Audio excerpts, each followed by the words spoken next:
Hearthstone Global Games is an epic country versus country tournament where teams of 4 card slingers each clash for national pride.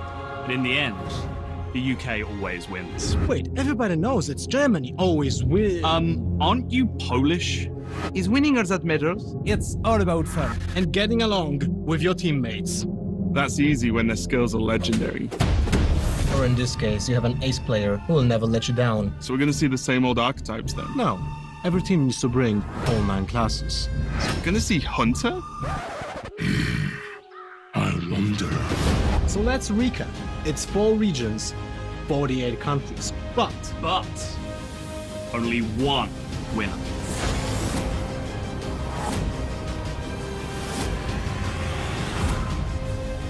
Get ready. for the Hearthstone Global Games.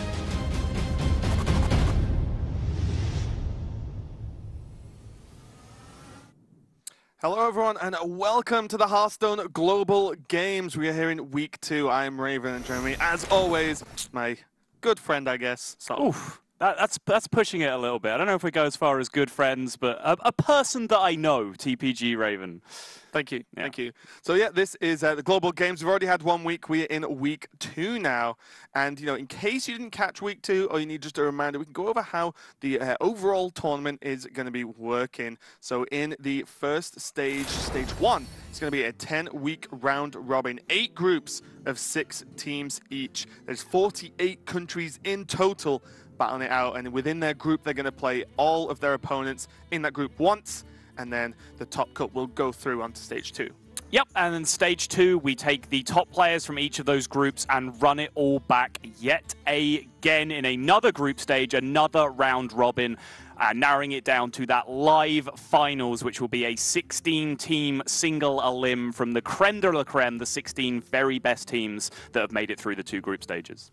Yeah, it's going to be awesome, and it's going to be the top 4 go into the finals, which I can't wait for. It's going to be a live final, so that's going to be absolutely amazing. But as we said, there are a lot of groups and a lot of matches going on throughout those groups as well. And already, you know, it's only been 1 week, so, you know, the teams, or at least most of the teams have played once so far. Not all of them, though. I'm excited to see who's edging forward. We can see Group A, only with 1 match so far, but we're going to catch up on that in the next couple of days at least. Sweden leading the pack against China. Last week, Osaka pretty much like reverse killing China in terms of the last 2 games. So, you know, that was kind of awesome. Osaka was the final pick and the ace player pick, and he managed to make it work. Yeah, Osaka showing the strength of having one of your strongest players anchoring the team in the sense of finishing the series out. Netherlands picked up a very convincing win over Romania. That was a battle primarily between 2 G2 players, one on each side, Tice and RDU representing their respective countries, and it was Tice's Netherlands that came out on top.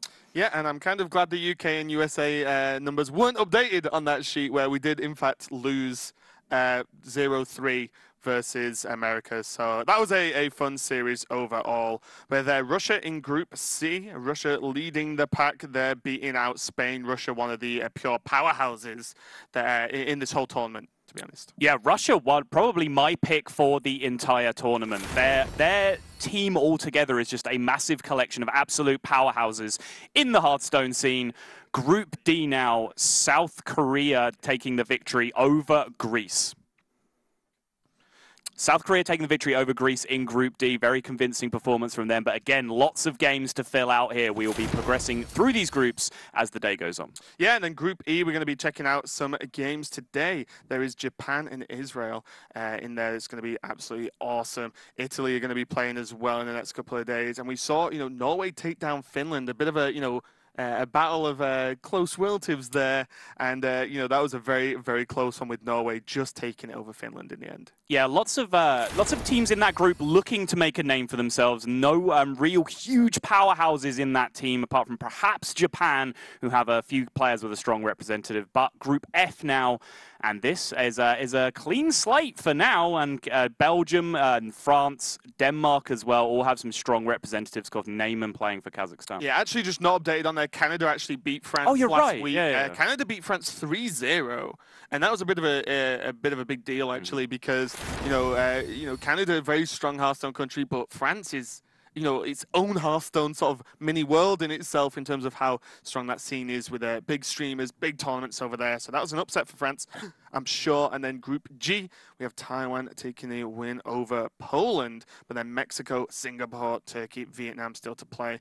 Pretty sure we're getting Turkey and Vietnam coming up in the next couple of days. Yep. Group H, Czech Republic picking up a big win over Philippines. And again, this graphic not entirely accurate either. Germany, we saw play against Ukraine. That's what we get for saying what we see, Raven. We have to trust our own memories. Take this as a lesson in critical thinking. Use your own information. Don't just take what's presented to you. That was a long series as well, the Germany was. versus Ukraine. You and Lothar cast that one. And I was watching. I was like, I'm not casting at the moment. I was like, okay, good match. It's like, is it just me, or is this just taking a really long time? But those two countries, obviously very, very strong Hearthstone countries, and that was a cool series. We saw all sorts of crazy decks come out of those guys as well. Yeah, I mean, particularly Germany's priest deck that was piloted by Life Coach had that kind of Divine Spirit Inner Fire thing going on, but there was also a copy of Greater Healing Potion in there, which came out very, very big for them in the end, but it was one of my favorite series so far of the tournament. But we will see today whether that can be replaced by any of these fantastic matchups that we have coming up. Yeah, we've got Austria versus New Zealand coming up first, followed swiftly by Israel versus Japan. Turkey versus Vietnam after that. Slovakia versus my pick, South Korea. Looking forward to them playing again this week. And then finishing up day one of week 2 is going to be Bulgaria versus Switzerland. So a lot of teams where, we know a bit little about, we've not really seen too much from these countries, but there are a few, choice ones there. Austria, for example, is, maybe a sort of, sleeper pick, because there's a lot of players you don't realize, particularly from Austria or representing Austria. Game King being one of them as well. He's a pretty big name, so he'll be representing them as the team anchor. And it's one of the big things that I love about this tournament. We've seen HCT, for example, provide exposure to players who didn't necessarily get it themselves through invites before. Now we have that opportunity going forward to whole countries who don't have huge exposure. And I think, looking at the matchup that we have coming up first, New Zealand is one of the countries that very much falls into that category. Yeah, 100%. There's Pathra, who's you might have seen casting some tournaments as well, some Southeast Asia majors, which has been awesome. She is a very strong ladder player. She very, heavily plays Shaman, especially, in the past, sort of the previous meta. Plays a lot of Hunter as well, but has got some top finishes on ladder. Ting Tong, the rest of the team here for New Zealand, players you've not heard too much from. What we know of Ting Tong is he sounds like, from what I've heard of him, the Jackie Chan of New Zealand. He likes to play sort of off-meta, his own sort of weird builds of decks, and, apparently makes them work. So I'm looking forward to seeing that out of him. Indeed, and here you see the beautiful country of Austria, home of just about everyone famous you've ever heard of. Classical composers like Mozart, Schubert, the father of psychoanalysts, Sigmund Freud, is from Austria as well, and they have 19 Nobel Prizes to their name. The home of culture, which I'm sure means nothing to you, Raven. Not at all.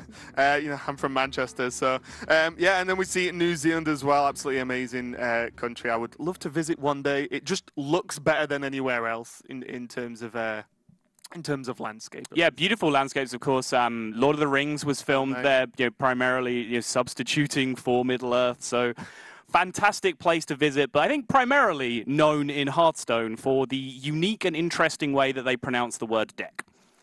Yes. I will not do my own impression of how they do that, because we are moving on. It is Austria versus New Zealand. We can see Game King, Zygentag, Wife Coach, Johnny Stone. Austria team looks very, very strong here. And just in case you've not seen this before, we'll go through the format again. It's effectively a team-on-team whole best of 5, with each player being one of the decks or classes. So each player brings 2 classes for themselves, 2 decks, and then they have to pick which one they want to play when they see what their opponent's classes options are as well. The first team to 3 wins takes it, and if it goes all the way to a 2-2, the player designated the ace player will play for a second time in the match and can choose the deck they either didn't choose in their first game or the ace deck, which is the 9th deck. Yeah, slightly long-winded format, but you will get used to it as time goes on, I'm sure. And the interesting thing is that it provides a lot of options, a lot of mind games, a lot of back and forth between the teams. So Game King and Flame Lord going up against each other first will have seen the two options of their opponent's classes and then picked the one that they wanted to play. So Game King electing to go with his Paladin, Flame Lord going on to his Druid. Yeah, and already as the meta settles from week to week, last week it was very, very fresh. The expansion and standard rotation only been out a few days. Now, though, can already start to see pick choices, Rogue and Paladin, and then Mage and Druid. It looks like Game King shied away from the Rogue and picked the Paladin, which means because his opponents picked Druid, I imagine that Druid is an aggressive Druid. Well, to try and potentially prey on the Rogue if it's a quest Rogue. Right, well, Game King will have looked over at Flame Lord's choices, and he had Mage or Druid available to him. The most common Druid deck that we've been seeing on ladder is the aggressive Druid, which is very strong against Rogues. The other option, the most popular Mage deck, is now, believe it or not, just Freeze Mage. You can take Ice Lance out of the game. Apparently, Freeze Mage will just keep on trucking. And Freeze Mage, Aggro Druid, both of them extremely strong against not only Quest Rogue, but Miracle Rogue as well. So regardless of which Rogue deck Game King was playing, he's not going to want to match it up against Flame Lord's lineup. Yeah, I think Flame Lord got really fortunate in the order as well. All the players are pre-picked in a designated order to play, and he hit the guy with the Rogue with a pretty much what's potentially an anti-Rogue lineup, so that's looking really good. Kind of forced Game King into the Paladin. Paladin's in a kind of crazy spot as it is at the moment. There are so many builds of mid-range / control Paladin. There's even some aggro variants as well. So very, very excited to see what comes out from these players here. Yep, speaking of these players, you can learn just a little bit more about them. Game King, probably the most established competitive player in Austria. He's the anchor, he's the top HCT point owner, and you can see so many of his competitive finishes there. But Flame Lord, as you mentioned, one of the lesser-known lights in this tournament, Raven. Yeah, but he was actually the highest HCT point earner from New Zealand with 27 total points earned. And then, yeah, apparently, I didn't even know this. He was the flag bearer at the first World Mind Sports Games in Beijing in 2008. So he's got a history of competition in himself at this point. I'm not sure what the World Mind Sports is. Yeah, I think Mind Sports from. I've actually got a bit of a background in this. As long as I think it's the same thing. Sure. Mind Sports is chess, Scrabble. That's what I would have guessed. Yeah. There's actually, I'm pretty sure it's the same thing. Okay. Where it's like chess, Scrabble, games like that. So Flame Lord got a pretty long and storied competitive background in games. Actually, 2008. Actually a while ago now. Yeah, and if it's anything like, the Olympic Games, being chosen as the flag bearer is not only a huge honor, it's also a mark of your strength of representing prestige, your country. So that's obviously a huge accolade for him, and we see a lot of crossover between those mind games, I guess, and Hearthstone. A lot of players do come over from one to the other, so we'll see if any of his skills can transition. Yeah, well, we had Doc Pone in the Winter Championships who played chess at a very high level for Canada as well. So, all the skills are kind of transferable to a certain extent, but we'll see how he matches up against Team Austria and Game King as well. We've spoken to Game King a lot. Yes. He's just been around forever as well. And I remember months ago when Global Games was announced, he would ask me almost every week, what's going on with Global Games? How do you qualify? How do you this? I was like, look, I don't know. But he was very passionate about playing for Austria, representing them, and performing well in this tournament. And he was the anchor, so he was into the team by being the highest HCT point earner in his country as well. So he has not messed around in terms of competing for this tournament. Yeah, I'm sure once details finally started to pillar out and he got the news that as the point earner he was automatically qualified into the Global Games, all of his questions melted away, and it was just pure joy because, as you said, not only you, but I as well have been harassed by Game King as to Global Games information. But now all the waiting and anticipation is at the end, and Game King now gets to queue up for Austria in Global Games itself, staring across at Flame Lord on the other side. Do you recognize where Game King is by any chance? Funnily enough, I do. So recently there was Live Coach hosted a tournament at his house. Called Throne of Cards. Game King and his brother as well, who looks... I'm not sure if they're twins. They are twins. Oh, they are twins. Yeah. Okay, because if not, they look very, very, very similar. But yeah, they competed at that tournament as well. So they seem to have just stayed at Live Coach's house, just chilled out a little bit, prepped for this as well. Yep. And he looks like he'll be playing from there. So yeah, I mean, it seems reasonable, of course. Live Coach representing Austria, who by no surprise, the clues in the name is the wife of Life Coach, so no great surprise they are playing from that location. But yeah, you mentioned Life Coach held the tournament in his house. My favorite moment of that entire tournament was, I think, Sixo commentating, mentioning that, oh yeah, we're just in Life Coach's spare house right now. Yeah, so the spare he house. held the tournament from his houses, is the probably more accurate way His of putting estate. it. Yes.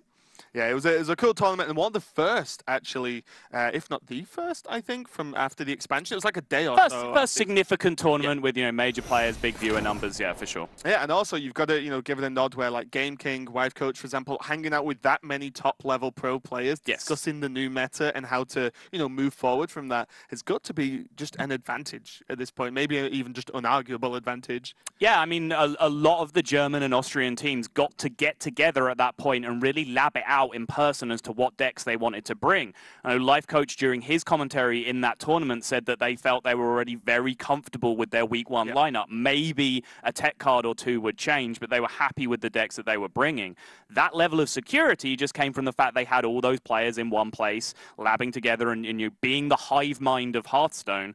And, it worked out very well for them. They had some very strong, unique decks in week one that definitely got the job done for them. Yeah, but, being happy with your choices of decks, well, that just changes based on the meta, right? It changes based on what everyone else is playing. And again, in just like an additional week, we've seen just even more evolution on ladder. Suddenly, as you said, Freeze Mage is back. Laughing will be extremely happy. But I believe it was Monsanto that came up with the call, like the list. And there's been, a few changes here and there based on personal preference. But yeah, Monsanto, a big combo player, pretty much just revived Freeze Mage and said, nope, this archetype is not going anywhere, and I expect we see it quite a lot this week. Yeah, rumors of Freeze Mage's death have been greatly exaggerated. There was rage from all the Freeze Mage players. Ben Brode, why? Why have you killed my deck? But nope, it keeps on trucking. As long as there's Ice Block and there's spells you can throw at your opponent's face, it's probably a good chance that Freeze Mage gets it done in some form. And there's a lot of people right now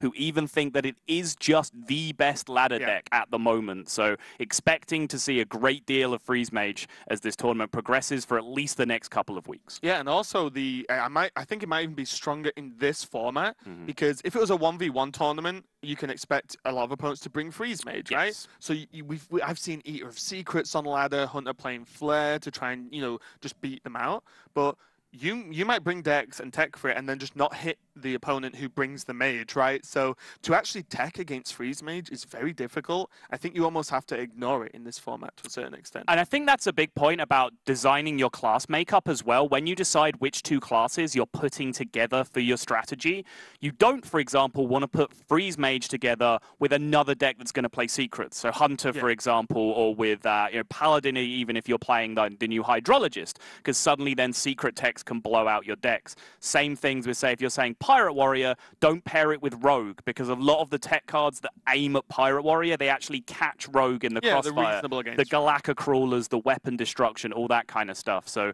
because of the way this tournament is built up and because players know that means teching to beat specific decks is very, very difficult. And that actually benefits decks with a very linear strategy like Freeze Mage. Yeah, and we are going to get into game one, Austria versus New Zealand, Game King versus Flame Lord, Paladin versus Druid. Looks like it's going to be the Jade Druid from Flame Lord, which has been very popular in the Southeast Asian regions, actually, as well. We've seen it in recent China tournaments as well, which has been a bit of a surprise for me. I genuinely think Aggro Druid's just overall stronger, but it depends what you're aiming at, right? Yeah, it definitely does, and of course, again, with this tournament format, it's not just a matter of bring the best decks, it's what's the best partner deck for the deck that you want to put it with. All of these kind of considerations come in, as well as to what you're targeting, what you're expecting from your opponent, but looks like Jade Druid from Flame Lord. Game King, on the other hand, is going with Paladin, and we mentioned how many different Paladin decks there are to choose from. There's aggressive Murlocs, there's mid-range Murlocs, there's Control, there's N'Zoth, there's hand buffs, there's Elementals. There's Elemental hand buff. Right. All of these options we've seen being played, and Game King looks like he's going for the mid-range Murloc version based on a few of the cards that we did see. But even within that archetype, there's a few interesting choices because Doomsayers aren't always seen in that. Neither are Equalities 100% of the time. Sometimes there's only as little as 1 or 0 consecrations in the list either. So Austria choosing to go a little more control heavy with this Murloc mid-range shell. Yeah, what's interesting is, in general, the benefit of playing the Murloc opening in the Paladin is that you grab hold of the board. Yes. So then you wonder why Doomsayer. But I guess, you know, the plan is to have that defensive option if he rocks into Pirate Warrior, for example, and you're just like, okay, I'll Doomsayer on 2, then everything I do is stronger than the Pirate Warrior after that to build a board. And just in case you guys didn't know at home that these players can actually have full communication with the team during each game. Their team will be spectating. They'll be able to talk to them. Looks like Flame Lord, you can see him talking to nobody at the moment, but he's actually on comms with his team, whereas Game King looking off to the side of the camera as he's, you know, you can see his teammates behind him as well. So although it looks like there's a couple of players in one camera and one in the other, it is a completely fair fight, guys. Doomsayer on 2 here, no development from Flame Lord. There was never likely to be against Druid now that we've learned it is going to be the Jade and not that aggressive Druid that reaches for the board early. But with Game King having that Doomsayer in hand, he almost would have liked it to be aggressive Druid at this point, just so he could shut down that early game play so effectively. But he knows he's got time here. He has a significant amount of answers now that we've seen there's an equality in his deck in the Mulligan to be able to hold back Jade Druid for a while. And crucially for him, New Zealand and Flame Lord have not got off to a flying start here. Yeah, not that fast at all. And we see it, you know, some interesting choices now for the Jade Druid. We see Primordial Drake in there. We see the Burglary Bully as well, which is pretty much the standard go-to replacement for Azure Drake now that is not in the format. But we'll see how it pans out. Double Gadget Design, again, another benefit of having Burglary Bully in your deck. But definitely not too fast at all. I mean, Jade Idol into hero power here clears up the 1-1, but just feels so slow, and no turn 4 plays for Flame Lord at the moment. Just nothing going on. That Primordial Drake is a little bit interesting. It is just an objectively very powerful card, can provide you with that extra bit of aggro insurance later in the game. Aggressive decks are one of the banes of Jade Druid's existence, so no great surprise to be seeing it, but right now the brutal thing for Flame Lord is just how slow this start is, and it's giving Game King all the time in the world to just set up, hero power pass into a 1-4, and he is significantly ahead on the board in the process. Yeah, these options now. Curator feels pretty decent as there's already a Curator in the deck, so having a spare one seems okay. Game King actually has a lot of early stuff anyway, so doesn't need to grasp for like a Squirming Tentacle, for example, just to play something onto the board next turn. He's looking okay and gone for the second Curator. I wonder how many Dragons and Murlocs are left. There's probably one more Hydrologist as well, and then maybe a second Drake. Well, we saw Nessie, we saw the Adapt Murlocs guy, so there's almost certainly a decent pile of Murlocs in this deck. It is a matter of course, that's also, of course, the beast that you draw from the Curator itself. So he's likely to be able to get good value out of both of those Curators. That's why he chooses to pick it up. But even though he got himself, you know, a very powerful card in the Curator there off Stonehill Defender, that's actually just a low roll for Paladin. Like, some of the cards that you can pick up off Stonehill are just absolutely nuts. It's a 3-mana 1-4, discover a Paladin legendary, essentially. Pretty much, yeah, with Tarim and Tyrion, of course, as taunt minions. Wicker Flame as well, if you need Wicker it against Flame, aggro, can be absolutely huge. Hey, Wicker Flame, just in general, card's just good. It's a good card, especially when you combine it with Spike Rig Steed. Yes. Which means that it just becomes quite ludicrous, actually. It heals for, like, 4 every time it takes damage. You know, or every time it deals damage, should I say, and then has just a ton of health as well. So we'll see how that pans out for him, though. And Flame Lord, Jade Behemoth, not what he is after, and this is a pretty horrible turn with Jade Idol into hero power.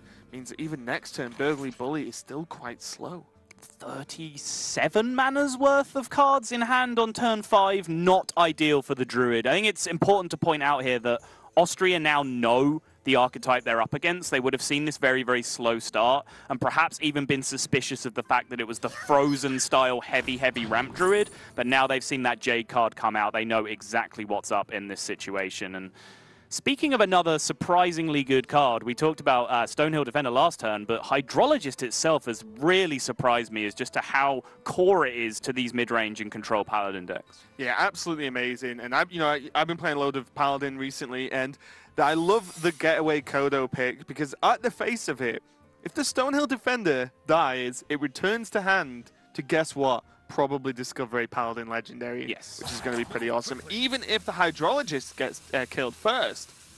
Okay, another Hydrologist into another Getaway Kodo. Go. You can actually just like almost repeat cycle that card almost infinitely as well. So it's kind of crazy how powerful just a simple looking 2/2 Murloc Discover Secret is. Yeah, Hydrologist is a prime example of introducing a card into Hearthstone that buffs other cards without actually buffing them, right? This is an argument that we hear a lot in Hearthstone. Like, these cards are just really, really weak. Why don't you buff them so they see play? Hydrologist now suddenly sees Eye for an Eye being used as a freeze mage counter, as an ice block in mage general counter. And then Getaway Kodo, a card that we just haven't seen. Hydrologist opens that up as a value engine for these mid-range Paladin decks. So I really do like Hydrologist. It's one of my surprise favorite cards of this set. Wasn't something I was expecting to get along with as well as I do. Yeah, and even the low amount of secrets in the set at the moment for Paladin means that the choices are so consistent. Even Noble Sacrifice for Pirate Warriors or any aggressive decks can really mess them up as well. So Burgly Bully is going to come down now for Flame Lord. Nothing else he can realistically do, but he's going to cash in these coins in the next couple of turns, if he even gets any. But only 3 power on the board at the moment, so more than likely get something out of it, especially when there's a coin and Spite Ridge Steed available for Game King. But there's actually a chance with this board that he just drops the Doomsayer behind this, because there's no good... His opponent's just said, I can't really do anything this turn. He played the Bully, can't even get through the Stonehill Defender. And with the Getaway Kodo, it means that if the top minions the Stonehill Defenders trade into first, he gets that back. Then the Doomsayer has to be dealt with. Yeah, I agree that was a very, very good plan, but then Austria drew the True Silver, and suddenly plans changed, because no need to take any risks. You can eliminate that Bully without giving away any coins.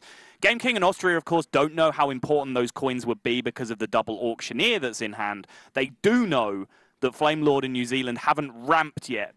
They've been stuck with a slow hand, not been able to develop on the board. So they know there's no ramp and there's big threats in hand. So even without knowing specifically that the cards are Auctioneer, they know it's important not to give coins to allow Flame Lord to start rushing out some of these big cards. Yeah, kind of an obvious reason why your opponent's done nothing for 5 turns, effectively. So we'll see how that pans out. Another card that has kind of been sort of side buffed by others is Valfin Inquisitor.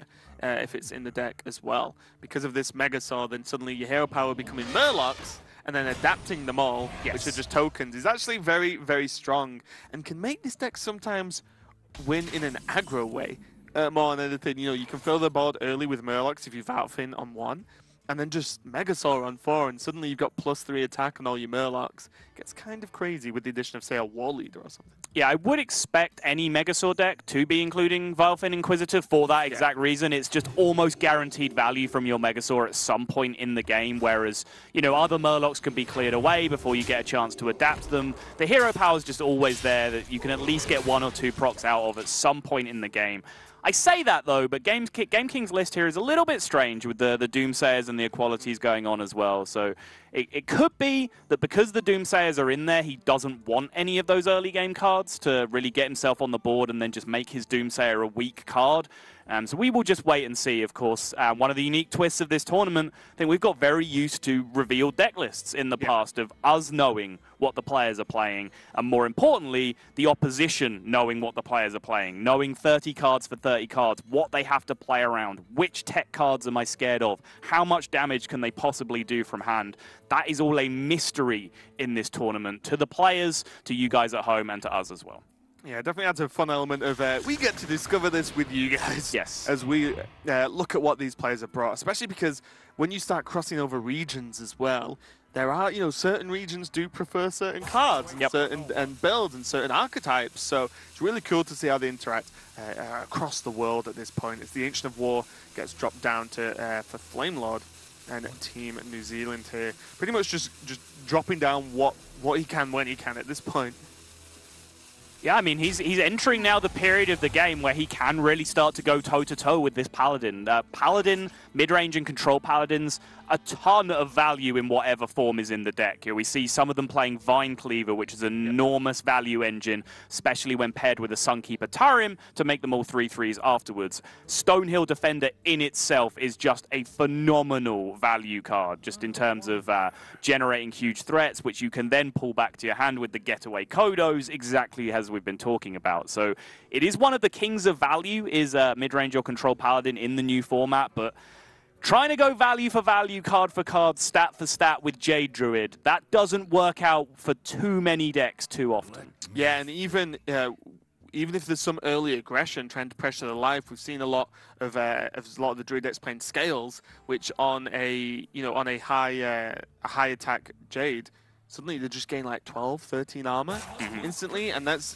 kind of ridiculous. We saw a game last week where there was like, I think 24 armor gains in one turn for the Druid. It's like, oh, now you have to kind of kill them twice. So it can get very difficult with even these bigger defensive options, which means the Druid can go even later into the game. The Doomsayer here is just a response to not really being able to have a clean answer to this 510. He can neutralize it, but then it's still just an annoying 110 taunt that he can't really push through. And Doomsayer hidden behind Spike Ridge Steed is one of the most frustrating things in the game. Yes, the player playing it behind the Spike Ridge Steed actually loses a little bit of value themselves because they have got this huge unit in play with the buff on it, but it makes such an intense wall to try and push through if you want to try and get to that Doomsayer. Especially because that secret is still down, which, it could be Redemption. I think, has he checked for, he knows it's not Noble Sacrifice, correct, right? Yeah. But it could be Redemption, could be Getaway Kodo. So imagine you trade into the Stonehill, it goes back to your opponent's hand, like we're about to see now, and then you've got to get through the Steed, kill the Doomsayer, and if you don't, then Game King and Team Austria are feeling pretty good about life now. They've just returned a super high value card to their hand, and Doomsayer is going to clear the board for them. I just caught the reaction on Flamelord's face. He traded into the first half. Of course, now that at least means that the Stegodon will die to the Doomsayer, but then immediately threw his hands up. Like, how am I supposed to deal with this situation? This is just unfair.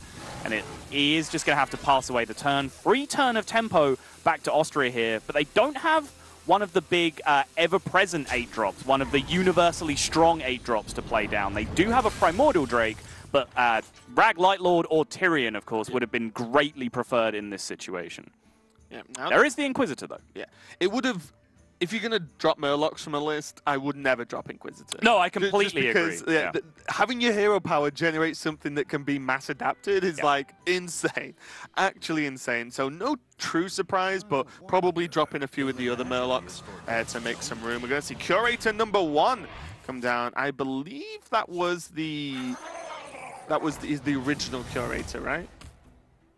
It was the one on the, it was the left-hand side one of the two, so I believe it would have been, yeah. So not giving Flamelord any ideas as to what the first taunt minion was that he got from Stonehill. Now we see a War Leader and Stampeding Kodo, which is becoming more and more common in recent lists. Yeah, seeing the Kodo now, I wonder if this is the list that Kalento has climbed all the way to the top of ladder with. I will confess, I'm not like 30 card familiar with that list that Kalento has been playing, but I know Stampeding Kodo was one of the big inclusions that he really brought into the list that not everyone else was playing. That's what I liked about his tweet, actually. He tweeted out like, oh, climb really well, there's this, gonna keep it to myself for now. In the screenshot, there's a Kodo, and you're like, well, you're giving away some information already, Kalento. Yeah. So, yeah, that's definitely fun. But Kodo, I've been playing the list I've been playing recently, does actually get a lot of work done. There's a lot of decks that have those small minions just to gain that tempo gain from that. But we see Flamelord now actually starting to drop some Jades onto the board, but that's all of his Jade in hand now. And it's maxed out at 4 so far. It is, but he has a huge refill coming up very soon with Gadgetzan Auctioneer. 10 mana Auctioneers in hand, Innovate in hand as well, means that he can potentially go off on a huge miracle turn in the future. But I think, just going back to Kodo quickly, I think one of the best applications for it is just the tempo push against Taunt Warrior. Yep. When you just snipe a Bloodhoof Brave or an Ali Armorsmith with it and just keep on pushing, that is very often game winning. Obviously, not quite as fantastic in this matchup right now since it's been drawn past the point where the Jades can be beaten with it. So Game King is just going to go for the massive board here, and I imagine he's going to be looking for Poisonous or looking for Stats, and he gets a good choice of both of them. Yeah, and just in case you don't know, the Megasaur actually adapts all of the Murlocs in the same fashion. It does not adapt them separately, so he's gone for plus attack on all of them outside of Poison. To be fair, the plus attack is kind of the same as Poison at this point because the minions aren't big enough to not die to them now because they're all at 6 attack. Also, as well, The benefit is that you can just hit them in the face for 6 each, as opposed to poison, which does not actually increase any attacks. Can't poison face. Unlucky. Oof, imagine that. It's a poison face game. Adapt will be so overpowered. Jade Spirit now picked up, but is it Auctioneer turn? Primordial Drake in hand, though, is looking pretty appealing as well. Doesn't answer the War Leader, but does take the other Murlocs off the board, removing the War Leader's buff essentially from the board temporarily. Well, what do you think of actually swipe onto the Curator and then innovate Primordial Drake? That's actually... that would allow you to take care of the War Leader as well, right? Because you clear the board, right? Your 3/3 would stay alive through the effect and be able to attack through, yeah. Yeah, that looks, you know, obviously you want it with 2 gadgets hand in hand all game. Very tempting to just try and go crazy with the gadgets. And as you said, you'll effectively have 6 mana with 1 card draw from the Innovate to go. But there's no other spells in hand. You could easily just draw another minion. Although there probably aren't too many minions left. But this just clears the danger board here. So let's see what he does. Gonna attack Primordial Drake, Innovate, Swipe. Yeah, it doesn't quite Same thing. It doesn't quite matter how you line it up as long as you hit everything on board, and you do. And this is a very, very nice turn here for Flamelord and Team New Zealand. It is. That is a complete swing. 4-8 in play now. But now Aldor Peacekeeper Kodo is able to take care of this. The Aldor has been picked up alongside the Kodo, although he already had the first one in hand, which is essentially just a hard assassinate effect for any minion while gaining a lot of tempo by generating stats. You know, a situational Vile Spine Slayer, let's call it. But still, a good solution to this situation right now. He can still choose to go for it, even though he's led with Stonehill Defender here, because he has the coin available to still get back up to 8 mana. Yeah, and the option's still not... We've talked about the Legendary popping up all the time. I should roll these Stonehills for him.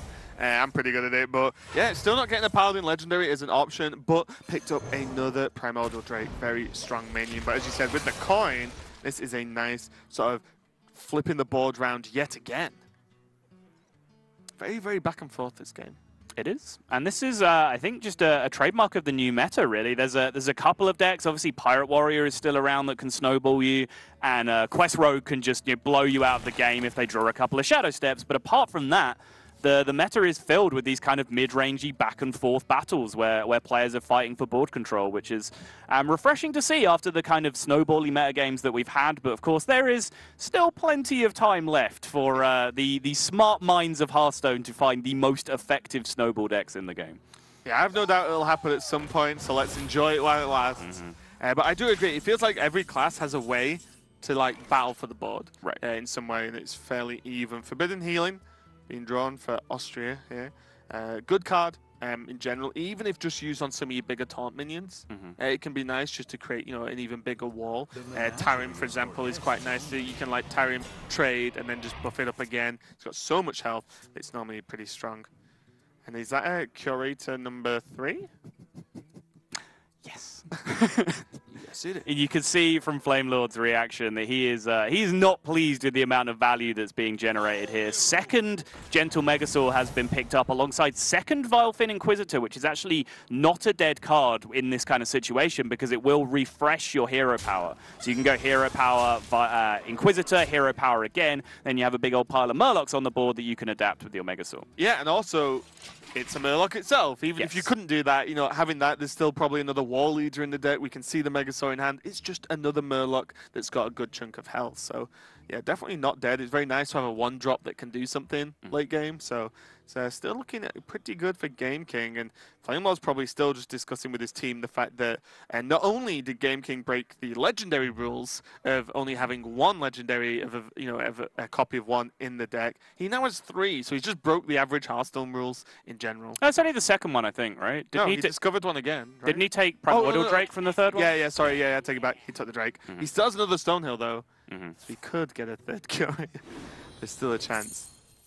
I think at this point he might just be running out of curator value in his deck just a little bit now, having drawn both Megasaurs, for example. And the Kodo. It's kind of rare that you'll see too many more beasts put in there. Stranglethorn Tiger. You're like, what? Why not? Let's go. Because the Earthen Scales coming into effect now. It's +1/+1 on a minion, and then whatever its attack is, you gain in armor. So we see a 1 mana, gain 7 armor, +1/+1. Not too bad. You can see why it's used in Jade decks, as those Jades normally get up quite high. Yeah, and it's also, not always so much about the health gain or the armor gain that you get off the big Jades. It's also just a great card to have in an Auctioneer deck, just as a 1-mana spell that you can always cycle out because, even if you just drop Auctioneer and cast it on Auctioneer, that's a fantastic start to your turn. So no great surprise to have seen it here, but now double Wild Growth, those cards that were missed so sorely early on by New Zealand, have come into the hand in the late game, and there's the other benefit of Auctioneer is that it turns these dead cards into extremely powerful effects because of the way that Auctioneer functions with the dual spell that happens when you cast Wild Growth at 10 mana. Yeah, actually kind of crazy to just one card draw 2, and it was a card that's you're going to be bust anyway. Looking at Game King's hand though, playing Wild Pyro, Equalities, Consecrates, and Doomsayers. Yeah. He does not want to die in the early game. But he's ahead on board at the moment, so he needs to work out exactly how he wants to do this. He's going to go for this Pyro Consecrate going? Pyro Consecrate hit the 7/7, trade in the 1 damage into the Auctioneer as a full clear, and he continues to push, and I believe this is also at least representing the threat of a lethal setup as well. So I really like this play from Game King. Yeah. Clears off the Auctioneer, which is the big threat on Flamelord's side of the board. And as you said, it's a lot of minions that aren't that easy to deal with. Everything but the Wild Pyro is on 1, so even dealing 2 damage is quite the ass now that Azure Drake isn't in the format. It's much harder for Druid to even get spell damage off. Have you met our Lord and Savior Blood Mage Swipe Raven? Yes. Look at that, 5-2-2-2 just lined up across the left-hand side of the board. Yeah, if that isn't a giant sign saying spell power swipe me, I don't know what is. Yeah, I'm not gonna lie, I kind of missed the Blood Mage in the corner there. He's sneaking away, but this is gonna be a huge swipe, and again another board swing here. Although it doesn't look like Flamelord's gonna be able to develop too much. I wouldn't be surprised to see the Fandral. Just tempo Fandral, yeah. Get something on the board. The old 1/1 Jade looks weird because the image is the bigger version of the Jade, yet it's a 1/1, so it's kind of funny. Also, I don't think we've seen any Wraths be used yet, so if he starts to cycle with Auctioneer next turn, there is a good chance that he just hits Wrath off some of these draws from the Wild Growths, which means that having Fandral in play is going to be even more value off his Auctioneer turn. So I really like this. If it's just a tempo push, then it's just a tempo push, having a 3/5 in play, but it also has a ton of upside based on Flamelord's next few draws. Yeah, and Game King now has Equality and Drake. Another benefit of Drake is it's 8 mana, so in Paladin you can combo it with Equality on 10 and clear off the whole board. And this doesn't look like the scariest board in the world, but you need to be ahead versus Jade Druid. Yes. If the next few cards are Jade developments and you didn't clear this board, you just lose at this point. So I feel like Austria and Game King need to really just clear this off, get a 4/8 down, because that's going to be really awkward to deal with for New Zealand, and then go on top of that in the following turns. Yeah, I think it's just the fact that Fandral's there that makes this need to happen, because you say if you fall behind too far, there's a bunch more Jades. I mean, you do always have that Equality Drake combo, right? So, sure. Saying if they keep developing, you can always just choose to take a little bit more damage, potentially get some more value out of it. The problem with a play like that is that a smart player is always going to get the read on that, right? They're going to say, okay, he's trying to bait me into more equality value, and then the decision is always in the hands of the aggressor. They can say, here are the amount of cards I will allow you to clear with equality. So we do see the Wraths coming up now. As you mentioned, none being cast so far. Aya is a great card to draw into now, and this game's so even. Innovate is going to allow for either the Wild Growth play or double Wrath if he really wants. But double Wrath isn't going to clear up the Drake, so probably no point.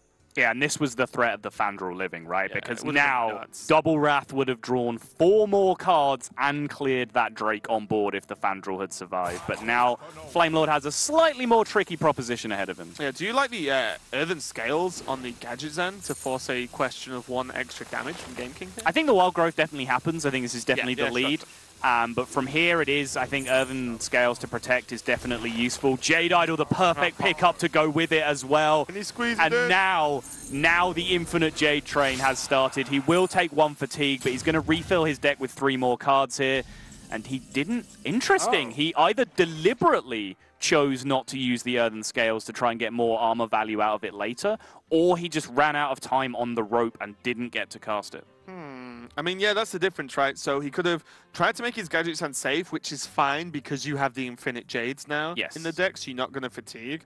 Or he could next turn play Jade Spirit, and then that's a huge Jade. You could play Jade Spirit, Jade Idol, then Earthen Scales to gain a ton of armor. So I guess that is his plan, because I'm pretty sure the way he looked then at the end of that turn, he didn't look like he was rushed.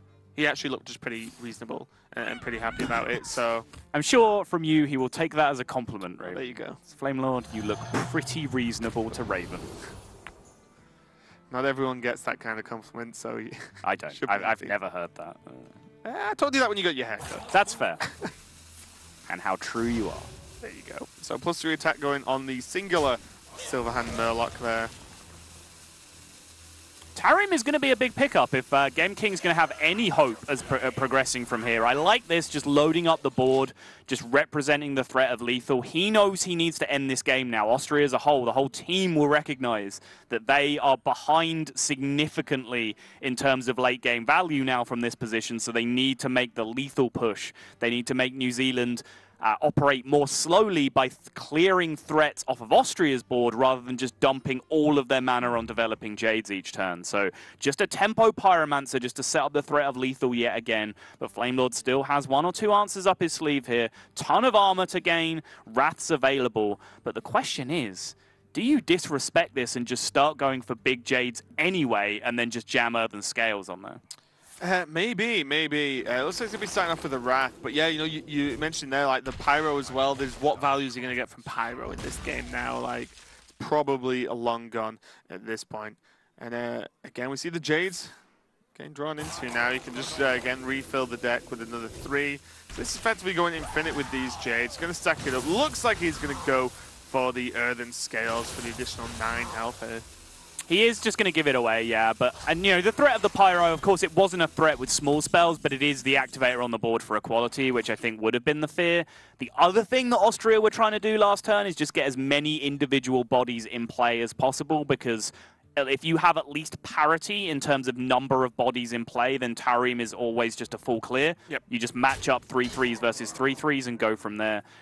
So Austria now, I think, from this position, probably just going to try and squeak out little bits of extra value from cards like Tarim, because they know they are super low on resources to deal with this infinite engine from New Zealand. Flamelord's feeling it. I think he can start to feel this game come together. So I think we might just see kind of a Wicker Flame stalling style turn here, just to try and get a little bit of extra value out of Tarim on the following turn. I wonder if he's going to Tarim this turn, because he actually got the value trade with the Drake. Play Tarim now, then you 4-2. It's interesting. And then there's Divine Shield Wicker Flame, which is going to be awkward. And then Tarim actually soaks 2 3/3s plus something, right, in terms of attacks. I don't mind this turn.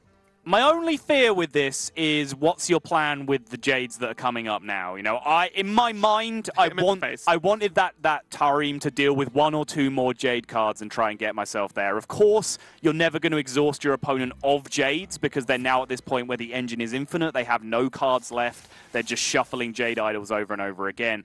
But it's an extra turn or 2 that it provides you, which means that's an extra turn or 2 for you to draw the second equality. It's an extra turn or 2 for you to draw Tyrion, and maybe with the 15 damage from Tyrion start to set up a lethal push for yourself. But Game King, on the flip side, Austria's line here is that they're just trying to generate the maximum board presence they can now, and this kind of flips everything that I said on its head. The thinking behind this is that you're just trying to aggressively end the game as quickly as you can and limit your opponent's turns in that manner. Yeah, and we are going to see the Jades come down now 10-10 and then 9-9, along with Aya. They'll be dropping out in 11-11 when she dies. It's quite the scary number on the board here for Game King and Team Austria. They have to do something very quickly to get a reasonable amount of health back from the Wicker Flame there, and now finally a big dude. But the problem is Ragnaros just gets killed by one of the Jades on board. Yes, it's an 8-mana 8/8, which might sound impressive, but then when we are in the world of 1-mana 10/10s, it's not going to get the job done. It's going to heal though, so it means that along with these trades, that Austria is going to be able to survive at least 1 turn of hits to face at this point. So, you know, Ragnaros is going to do a good job, and it looks like New Zealand's approach is going to be to just clear the board and continue with this Jade cycle.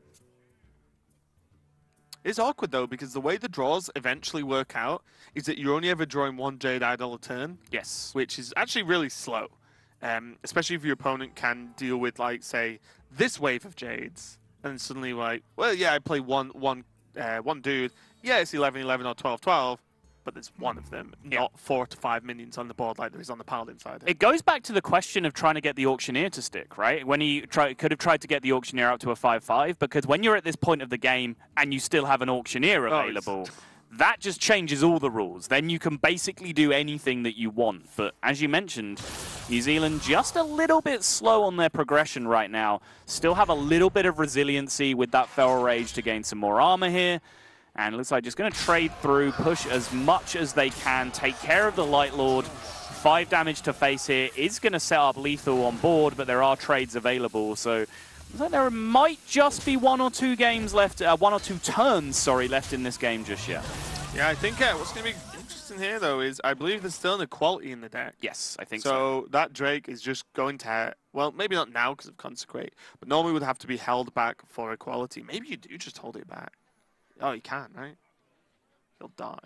Yes, that is the significant drawback. Yeah, that is a bit of a drawback. Unless you just want to consecrate this board, but even then, you like consecrate and forbidden healing, and there would still be 32 damage in play. So, yeah. I'm almost out of cards. Necessity dictates the Drake must come down, but there is at least the consecration that's been drawn to pair with the equality if it does come out. Flame Lord can still just keep on trucking. No major decision points here. He's made all of his major decisions this game. And he's just going to choose to, now that he has the mana available, just speed up his Jade development a little bit more. He can put 3 in, take 3 out, and now he still has resources to shuffle back in.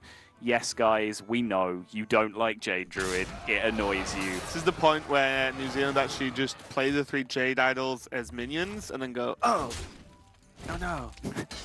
And then plays the 4th as a minion. I mean... And then Equality Cunt comes down. Yeah, exactly. Even then, if they play all 3 of these Jade Idols as minions, and it gets Equality consecrated, they still draw a 15-15 next turn and can play it alongside Burgly Bully to set up lethal yet again. It's okay, Doomsayer. It's not going to be enough, though, and Flame Lord takes the game. Look at that excitement. There's taking your first game in Hearthstone Global Games for New Zealand here, and that was a long drawn-out one. And again, you know, one of those surprising things of, oh yeah, in the new meta, we're going to see Jade Druid take on Murloc mid-range sort of control Paladin. Like, okay. Yeah. I mean, people actually theorized that Jade Druid would be a lot more common than it has ended up being because of the nerfs to Aggro Shaman. Pirate Warrior got a little bit weaker, losing Sir Finley, not much, but they felt that the big hits to cards like Totem Golem would actually allow Jade Druid to just be dominant against all the slower decks that are coming out. I mean, it just so happens that there's just been other Druid decks, whether people are just using them because they're new and shiny and people like new shiny things, we'll wait and see. But Jade Druid proving right there that if you are going to try and play slow decks in this format, you better be ready for the Infinite Jades. Yeah, so New Zealand are going to be 1-0 up on Austria, and now Zygentag and Ting Tong are going to go against each other. Ting Tong playing the Hunter. No players picking Rogue here is very interesting to me so far. And then Zygentag on the Mage. So if this is Freeze Mage, there is a small chance that Ting Tong could have Flare in the deck. And Flare on its own isn't as bad, at least for me, as running Eater of Secrets, right? Like, Flare in Hunter at least draws you a card. It's like, okay, you can probably play whatever you draw anyway, if it's in the late game. So it wouldn't be too much of a surprise. We might not see it, but I think it's one of those choices that doesn't feel as bad as dropping an Eater of Secrets in your deck. You have strange feelings towards tech cards, Raven. I don't think you and I are ever going to agree on the power of tech cards. Yeah, I mean, in general, though, I think the anti-freeze mage tech is a little bit strange, especially a little bit strange in this kind of format. As we've already gone over before, you can just choose not to play freeze mage if you're expecting to see hate against it. But learning a little bit around these two players, Taekwondo Regional Championships for Zygentag. Don't mess with that guy. Yeah. But Ting Tong represented Australia and New Zealand in the HCT preliminary, the 3rd highest point earner. Do we have the 2nd highest point earner on this team as well, Raven? Do you know?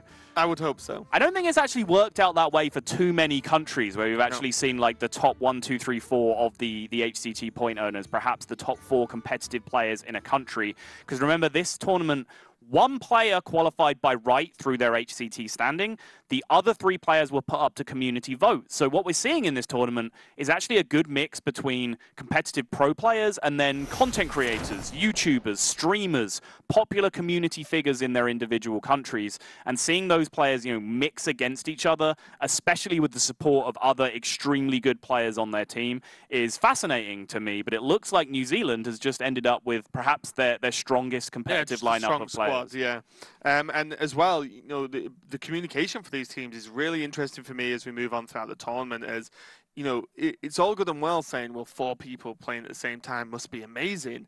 And it is a lot of the time if your communication is on point.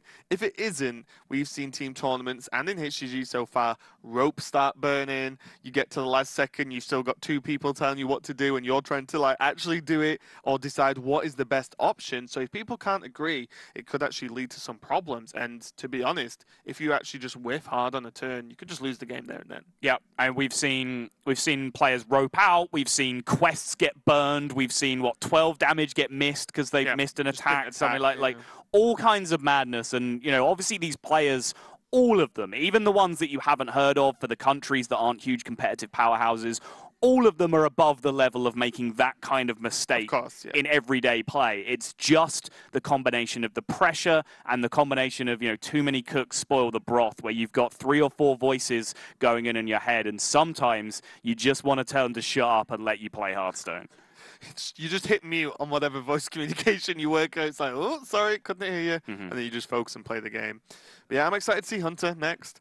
Hunter, I still Hunter, I still think is in quite a lot of a state of flux. As you can build Hunter to do very certain things, but it's what you want to decide to build it to do, right? We've seen Hunter with double deadly shots and Wasp as well to try and beat out Taunt Warriors.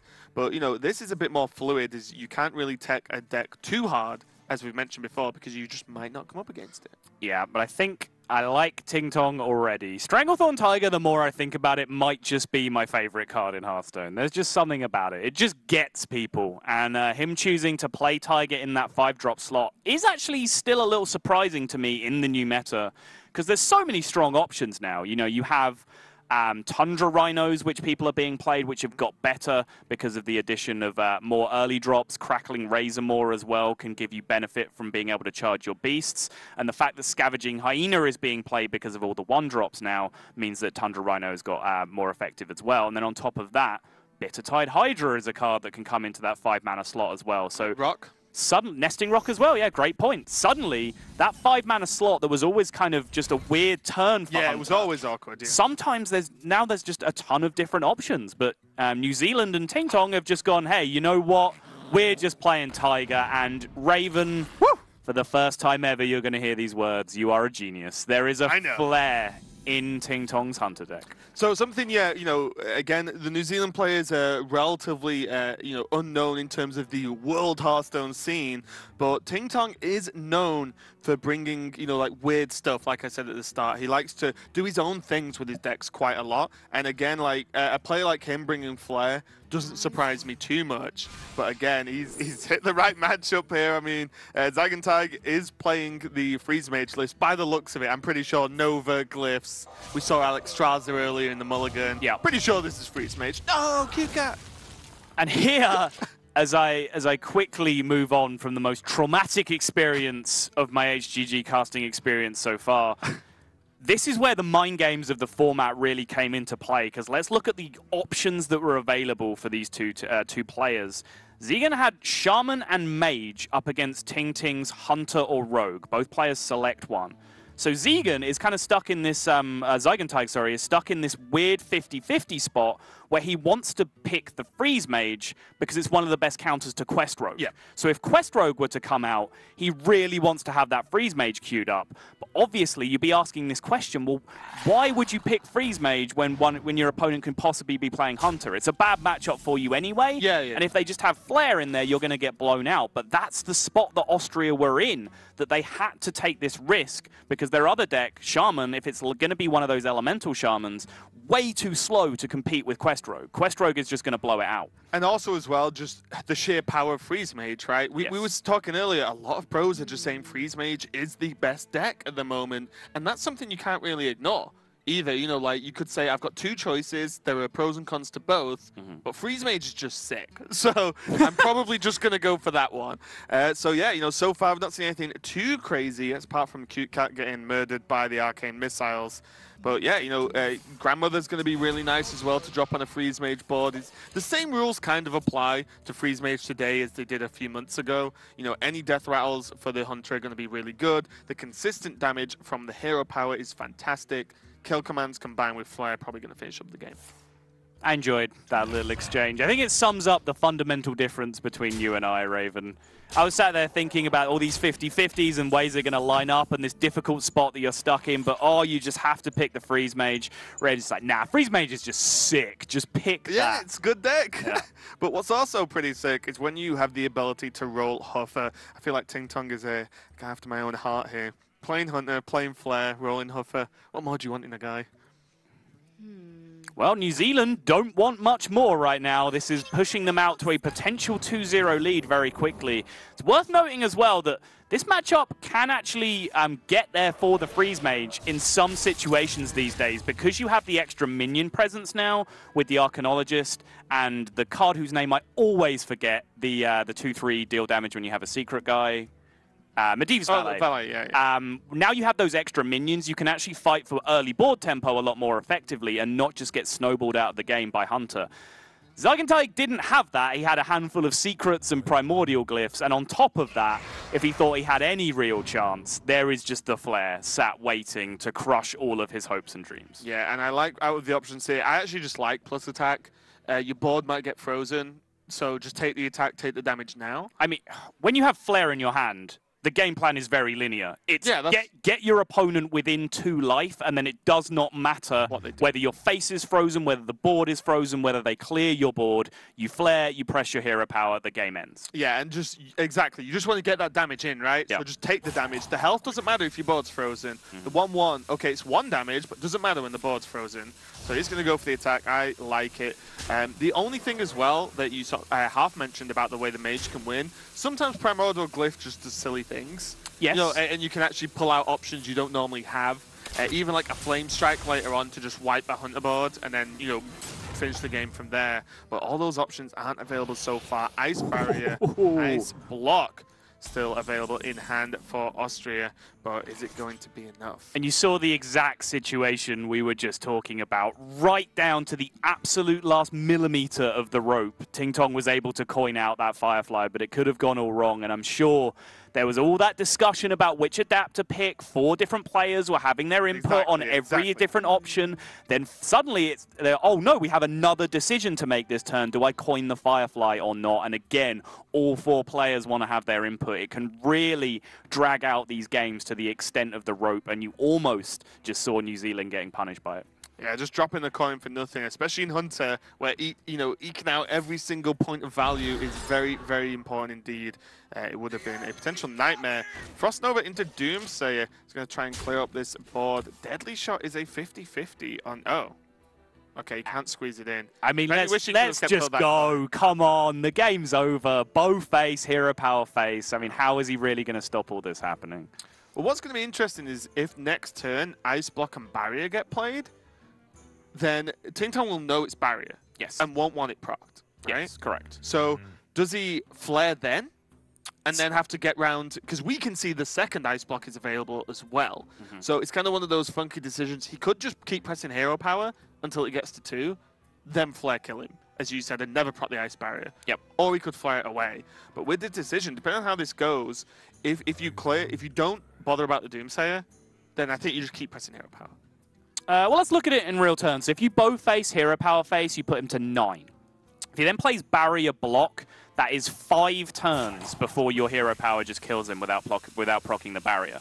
Sure. Right? So if you flare away the barrier and the block and just keep going, then that's bow connecting to face and hero power connecting to face again, which puts him down to 4 in that case. So then from that position, even if he has the second ice block, you are still killing him quicker than just waiting. So. And also, you'll know that out of, what, the 5 cards, 3 of them were the secret. So is he ever going to kill you at that point across 2 turns? Probably not. So this game could be over very quickly now. There is option of, well, I imagine he's running kill command, for example. Yes. Like, why not? So there's still kill command that could just, you know, very abruptly finish this game. Ting Tong with the sick reads, picking the flare. The sick reads. I predict people will play Freeze Mage in this tournament. Sick read. And they'll play them second. Okay. And then pick Freeze Mage. So is the second secret going to come down here, or is he going to go Loot Hoarder? Loot Hoarder here is smart. This might even just be a little nod to playing around Flare, but that's probably reading too much into it. Just drawing at this point, probably the correct play. This is one of those risky Freeze Mage kind of pushes where you say, okay, if he never attacks this secret and he just has kill command in his hand, I'm probably going to lose over the next 2 or 3 turns anyway. I need to make this barrier work from me, but more importantly, my hand is terrible, so I also need to draw this turn. So he's going to risk not developing the ice block this turn. And just for now, it's going to look like it's being worked in his favor, but Ting Tong has a very clear plan here, and that very clear plan is just whittle this last few points of health away and then flare off that secret without even ever having to learn whether or not it's ice barrier. Yeah, and I really like the way he set this up. The rat as well is going to help, because even if it's killed, it's 2 damage, right? Yes. So it needs to be killed twice, and then if it isn't, then that's 7 damage. Right. So it's just done. It's just bow, flare, bow, hero power attack. So we'll see what the option is now. Frost Nova can come down from Austria. There's the second secret, and there is a Blood Mage Thanos pinging off. That leaves 8 damage in play. Those 2 secrets will do literally nothing against the mighty power of Flare. Let's see if we can watch the moment where Zagentag's heart breaks when he sees this flare. And there it is! There it is! Okay, you know, looks like Ting Tong is in a very happy, just saying, yep, got him. Flare gets the job done, and with Hunter winning, New Zealand is going to go 2-0 up against Austria. This is, you know, I don't really want to call it a heavy upset, but just from Austria being so well known in terms of its player base versus New Zealand that is relatively unknown, New Zealand are really, you know, going out the gate here. They are, and again, that was just one team getting the better of the matchup queue. That is going to happen in this format. We're going to get these awkward 50-50 situations unless, as time goes on, teams really start to break out this format open and get, you know, the kind of solved pairings, which are objectively the best 2 classes to pair together to have your best matchups against the field, or whether teams start to look at it in a different way, find ways of combining classes together that dodge particular matchups, dodge tech cards, all that kind of stuff.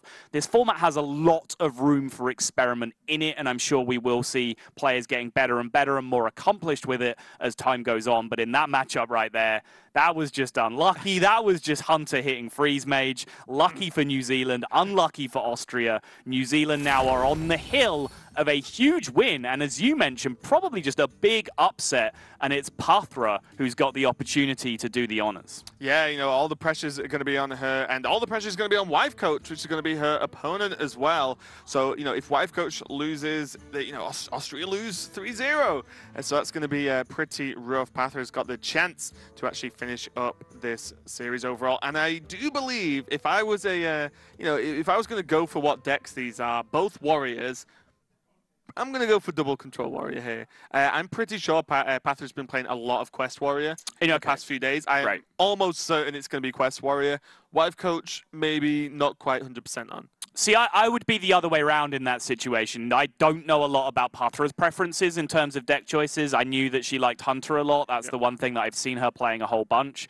But, you know, Life Coach has rubbed off on her to an extent. She favors slower decks, control decks from what we've seen her play in DreamHack as well. And just from hanging out with Life Coach and Miriam as well, they tend to just be playing control decks whenever they can. So I would be relatively confident we're going to see Quest Warrior, Taunt Warrior from Life Coach. Not so sure what we'll see from Puff. I do think, though, sometimes, you know, the combo of Life Coach and JJ, sometimes they do just bust out like Pirate Warrior and go, you know what, we're just going to get him, you know, out of nowhere. What's kind of interesting as well is Patra's actually playing from the Philippines, where she's currently living. So even though she's playing for New Zealand, she is currently in the Philippines at the moment. Her nationality is Thai and New Zealand, right? But she lives in the Philippines, is that right? I think it's New Zealand, Philippines. Oh, okay. Yeah. All right, fair enough. But yeah, so she's playing for New Zealand, but currently in the Philippines at the moment. She dots around. She was living in France a few months ago, I think. So why not? Living the life. Yep. Why not? Living that esports life. First fact for Wife Coach, in case you haven't figured it out, there it is in plain English for you. Wife Coach is in fact a combination of the words wife and life coach. Genius. Woof. And also, it's a question, you know, that's, you know, on everyone's minds. Who really is the mastermind behind that couple? That's just not a question. It's 100% Wife Coach. Yes. If you've met them, spoke to them in any length, I mean, we both have, of course. Yes. Wife Coach is the mastermind behind everything. That is 100% confirmed. Question answered. Yeah, in a situation I can very much sympathize with, Life Coach would not function without his wife.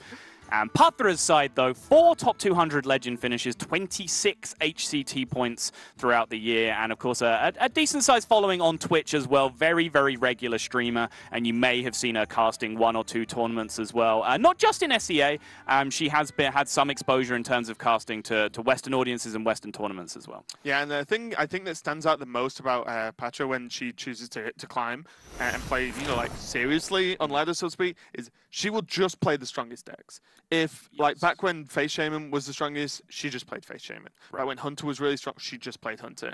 She's not one that particularly messes around or experiments too much. She's just like, what are the best decks? I'm going to get good at them and play them. An interesting point about her as well is that she very often seeks out tutelage from like one of the best players of that deck to help her out in learning it. So she's actually very used to this situation where she is, you know, co-oping essentially with another player. So maybe if anyone's going to have some experience out of these 8 in terms of just, you know, hive-minding some plays together, it might be Pathra. But we were both right in our combined read. It's going to be the Taunt Warrior Mirror.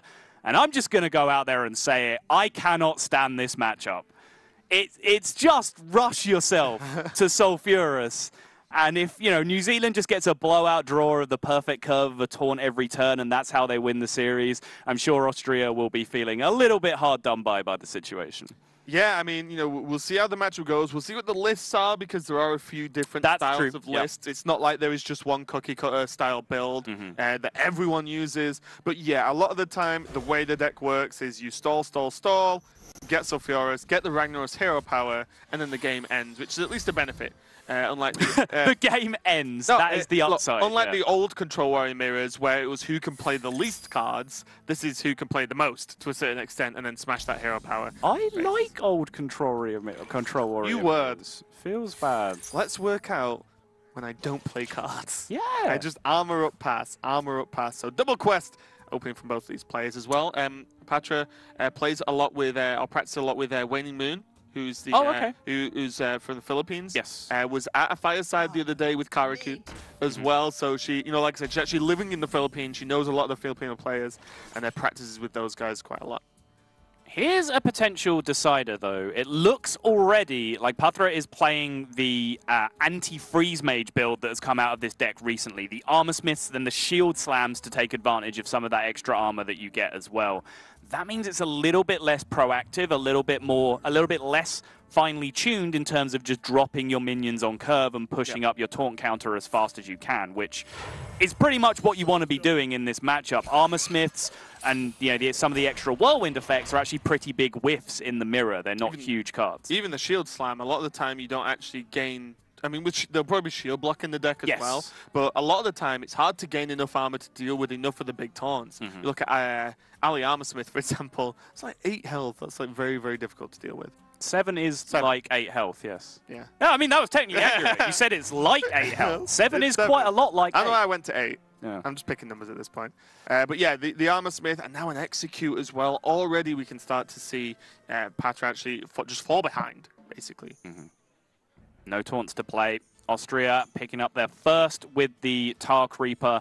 New Zealand and Patra not too much to do at this position unless she just wants to start chewing her way through a Tar Creeper with a Fiery War Axe, which does not feel great in any situation because the Tar cards, yes, they're big piles of stats when you're staring at them, but as soon as you pass the turn, their threat immediately evaporates. They are nothing once you pass the turn back to the other side, so using actual resources like Fiery War Axe to clear through a Tar Creeper is not a good feeling.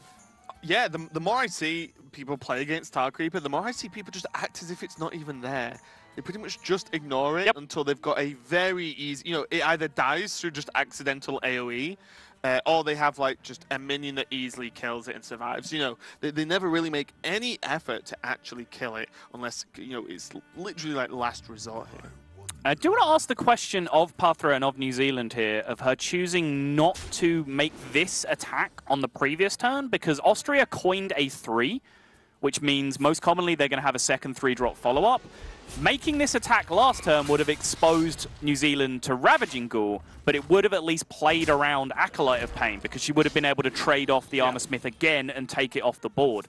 Since they didn't do that, they're kind of forced into a low-value execute here just to deny the value coming out from Acolyte of Pain. Yeah, definitely know what you want to do. And now there's the Stonehill with the Ori Direhorn, Faceless Shambler, and Ali Armorsmith correctly with 7 health. A lot of options. It is here. like 8. It is like 8. So Ali Armorsmith just guarantees a play next turn and guarantees a taunt. It's absolutely huge.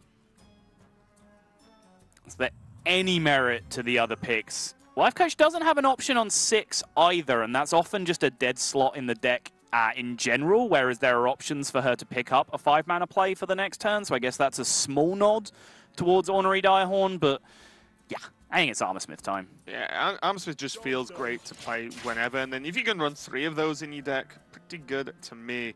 Dirty Rat does negate the quest, I believe. It pulls a taunt waunt increasing their counter, yes. You make it sound like you just play Dirty Rat and their quest just explodes. Sorry, It negates disappears. the quest counter for that card if it's a taunt. Correct. So, yes. Dirty Rat could get some work done. It doesn't feel great, especially after just using an execute to potentially pull out a big taunt, but it could just help slow down. Slow down the progression here. You're not too bothered about the board at this point, but you just really don't want your opponent to get Sulfuras super quick. Yes, but this was the worry. As soon as I saw that this was the version that was teched against Freeze Mage, it is open to just a couple more of these draws where it just runs a little bit dry and doesn't get the resources it needs. And Austria here and Wife Coach so far ahead in terms of the count. They've played their first 2 taunts already, have 2 more in hand ready to go, curving 5 and 7. If they can pick up 1 more taunt, even just a Bloodhoof Brave to jam in the middle of these. Well, the Curator's probably going to pick up the Direhorn, actually. I mean, 1 more to play in the middle of 5 and 6, right? Sure. Yeah, I mean, at worst, Curator's probably going to pick up the Direhorn hatchling, and then, there's another one that can go down and add to the count. Would you look at that? Looks like Austria have gone with the Armorsmith version as well. They have just found the right part of their deck in the right matchup. New Zealand with no such luck in this situation. Acolyte of Pain now. This has to be a draw turn for Patra. She's just got no gas in her hand right now. It's just going to have to be Acolyte of Pain and Ravaging Ghoul looking for some options. Yeah, there is a Shield Slam trade into the Ali Armorsmith if she really wants to, just to get it off the board, because then the Acolyte should just trade straight into the Stonehill, but it's probably just not enough. If that Acolyte draws 1 card, this game is probably over. So just leaving it on the board exposed like that to Fiery War Axe, to Execute even would, force it to only draw 1 card. There's just not enough going on in Patra's hand. She needs to draw 2 cards off this Acolyte. Oh, look. Hey!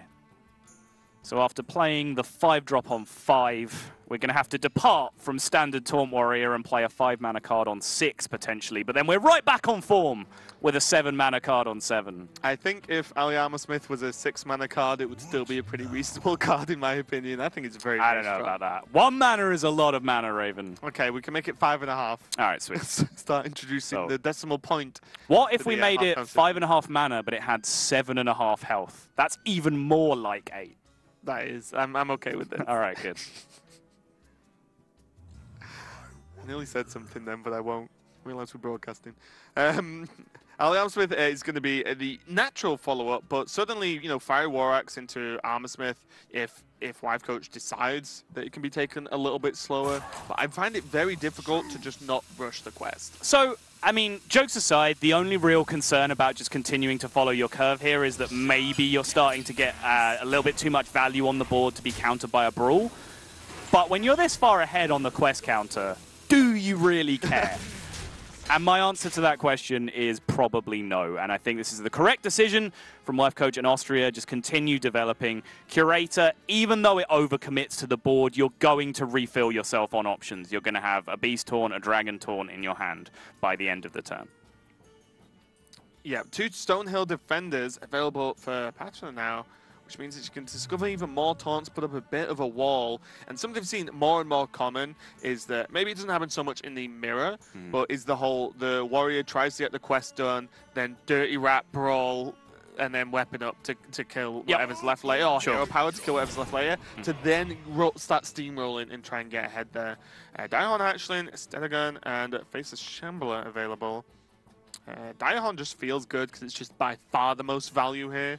Highest mana cost as well, which means it can't be played this turn. Stonehill Defender cannot be comboed with Dirty Rat either, but this is a lot of value and a pretty reasonably sized wall here. Oh, Cornered Sentry could be okay. Does have the Whirlwind in hand, and it's a cheap taunt that she could have paired with another taunt that gets drawn on the following turn. So also as well Brawl. Right. Yeah, that's very true. But interesting that she played the Stonehill Defender here, which I guess is fair. But then again, with the Stonehill god, maybe a cheap taunt was just a little bit more beneficial because her turn 8 looked likely to be Hatchling and Stone Defender.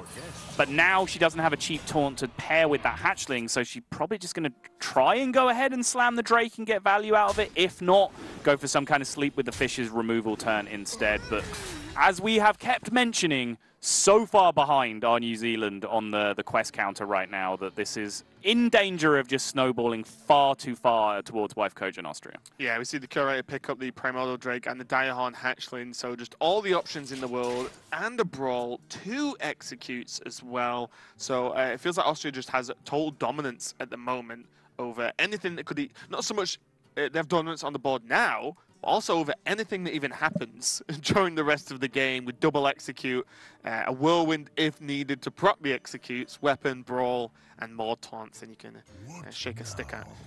So hit Sleep with the Fishes is a board clear here, just with the Sleep with the Fishes and the minions that you have in play. After the attack, there will be 3, 2, 4, and 6 left on the board, which will kill the left-hand side 2 minions and allow the 2 minions that you have existing to trade to take off the remaining health nicely.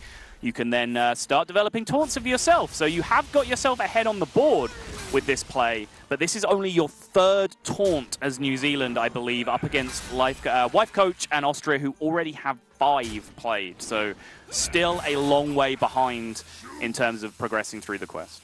Yeah, the benefit here is as well the 2 Hatchlings now mean that they're going to shuffle 6/9 taunts into the deck, and that is just more and more value. And most importantly, the 9 health is key against your opponent's hero power once that starts get rolling. Yep, but here comes most likely taunt number 6 for Wife Coach, not having to think too hard about this one. It's a nice value Primordial Drake, taking care of 2 minions in play, and perfectly competing with the remaining 3/4 just through the 4/8 body. That is 6 out of 7 now for Austria. This would be a pretty nice time to hit that Dirty Rat for Team New Zealand now. They hit the Dirty Rat, there is only 1 taunt in hand. There is the Armor Smith it could pull as well, but suddenly Dirty Rat into Whirlwind Execute could clear up pretty much anything. You could still fit the... Oh, you couldn't actually be short, right? You could Dirty Rat Diahorn Trade Execute. Dirty Rat, Diahorn, Trade, Execute. I mean, it's fair, but, like, I think that is a pretty serious caster vision play because look at how many cards are in your opponent's hand. You're really expecting them to only have 1 taunt minion in play? Yeah, sure. I'm just thinking... The problem is that gets the most taunts played this turn as well. I agree with that. A big body, and if they brawl, then it's probably half benefiting you if there's at least 2 minions on the board anyway. If they brawl, there's some taunts they can't end up playing anyway. So We'll see what happens here. Just going to go hatchling and armor up here, it looks like. So yeah, not playing the Dirty Rat, which I think makes sense. Obviously, we can see pulling out that one last taunt and perhaps preventing the quest from being activated this turn would have been hugely beneficial. But staring back over at hand of, what, 8 cards, I believe that was at the time, you're expecting there to be multiple taunt minions. So if you put another body in into play, you're actually doing the worst possible thing, which is allowing your opponent to tempo out even harder on the turn they activate the quest. And that just could be a huge blowout for you. Yep. We're going to see the quest get finished up now for Austria. They won the race, so to speak. So Fioris going to hand. 4 mana available now. So Fioris does clean up the 3/4 pretty easily, but also so does the Drake. So might not be a need to equip it right now since you can't combine it with hero power this turn. I feel like we just start executing some things this turn. Just getting control of the board and backing that up with Sulfuras hero power just feels incredibly powerful. You can execute the 3/4 and then trade through the 3/6, even with Fiery War Axe if you want to, using the mana efficiency. But it looks like Austria are just going to go ahead and load it up. There is a nicely available target for it in the 4 health anyway. And just get this online as soon as they can. So they have that mana invested, and now they have that immensely overpowered hero power for the coming turns. Yeah, this is going to be a tough one now, and this is where New Zealand we were talking earlier, Austria got so far ahead in the taunt count and the quest count that if they got to it this early, it's very, very difficult for Pathé to try and fight back to a certain extent, even with, say, Dirty Rat Brawl, or, you know, the only realistic way, or even just trade execute, play another minion, would be still just 1 hero power just suddenly makes you fall behind if it's a minion. It's kind of crazy. Yeah, and it's, you know, I mentioned I'm not a huge fan of this matchup, and you kind of have to ask the question of what could New Zealand have done in this position, right? There's maybe a couple of question marks over their early game sequencing with a couple of plays. Don't think it would have had a significant enough impact to really change the equation here, so Austria and Wife Coach just got that big old pile of taunts on curve. Stonehill Defender coming out early enough that she could really just pick the option to fill out her curve most optimally. Got to 7 before turn 10 even to get the job done, and she's just in a very dominant looking position right now. Yeah, the Armorsmith's getting pulled out. The Dirty Rat does get played. Is this even a good enough brawl, or do you wait? I think you have to wait. Yeah. I mean, if anything, this is relative board parity. When you take the weapon out of the equation, which doesn't get caught in the brawl either, you're not even that far behind on the board. So the big issues here, the reasons why you're so far behind are Sulfuras and the hero power. And those are things that your brawl aren't interacting with. So you need... brawl a weapon off the board. Yeah, I mean, that would be fantastic in this spot. But unfortunately, no such luck for New Zealand. And Wife Coach just looking like this is going to get snowballed away in her favor. The entire left-hand side, though, of Austria's hand is not looking the most rosy in this situation. They'd like to have a lot more pressure right now than they do, but the Primordial Drake pickup means that they do have some gas for another couple of turns now, at least. Yeah, the hero power picking up the Dirty Rat there. Going to make the trades pretty easy for Wife Coach and Team Austria. And this just almost is just going to snowball itself at this point. Yep. New Zealand and this Control Warrior deck in general doesn't normally have the ability to spam a lot of minions onto the board, which means that you're going to see 1 to 2 maximum. The hero power normally, you know, Die Insect normally actually clearing off one of the minions if you play more than one anyway. So this is just going to snowball out of control. I think this is almost too much to ask from Team New Zealand to try and even come back into this game. Yeah, it's going to need a very, very fast turnaround. It's going to need some stability to give them enough time to complete their quest finally. And then it's going to need huge swings with the brawls. They're going to need very, very fortunate Ragnaros hero power targets. They're just going to need everything to go their way from this position if they can get there. But, you know, for now, they just have to find the way to stretch out what resources they can for as long as they can and not get blown out of the game. But the issue... Again, one of the many, many issues of being the second player to Sulfuras in this matchup is that you Sulfuras under threat of death a lot of the time because your opponent has got so far ahead of you that losing access to your armor-up hero power is actually scary for you in the situation that you're put in.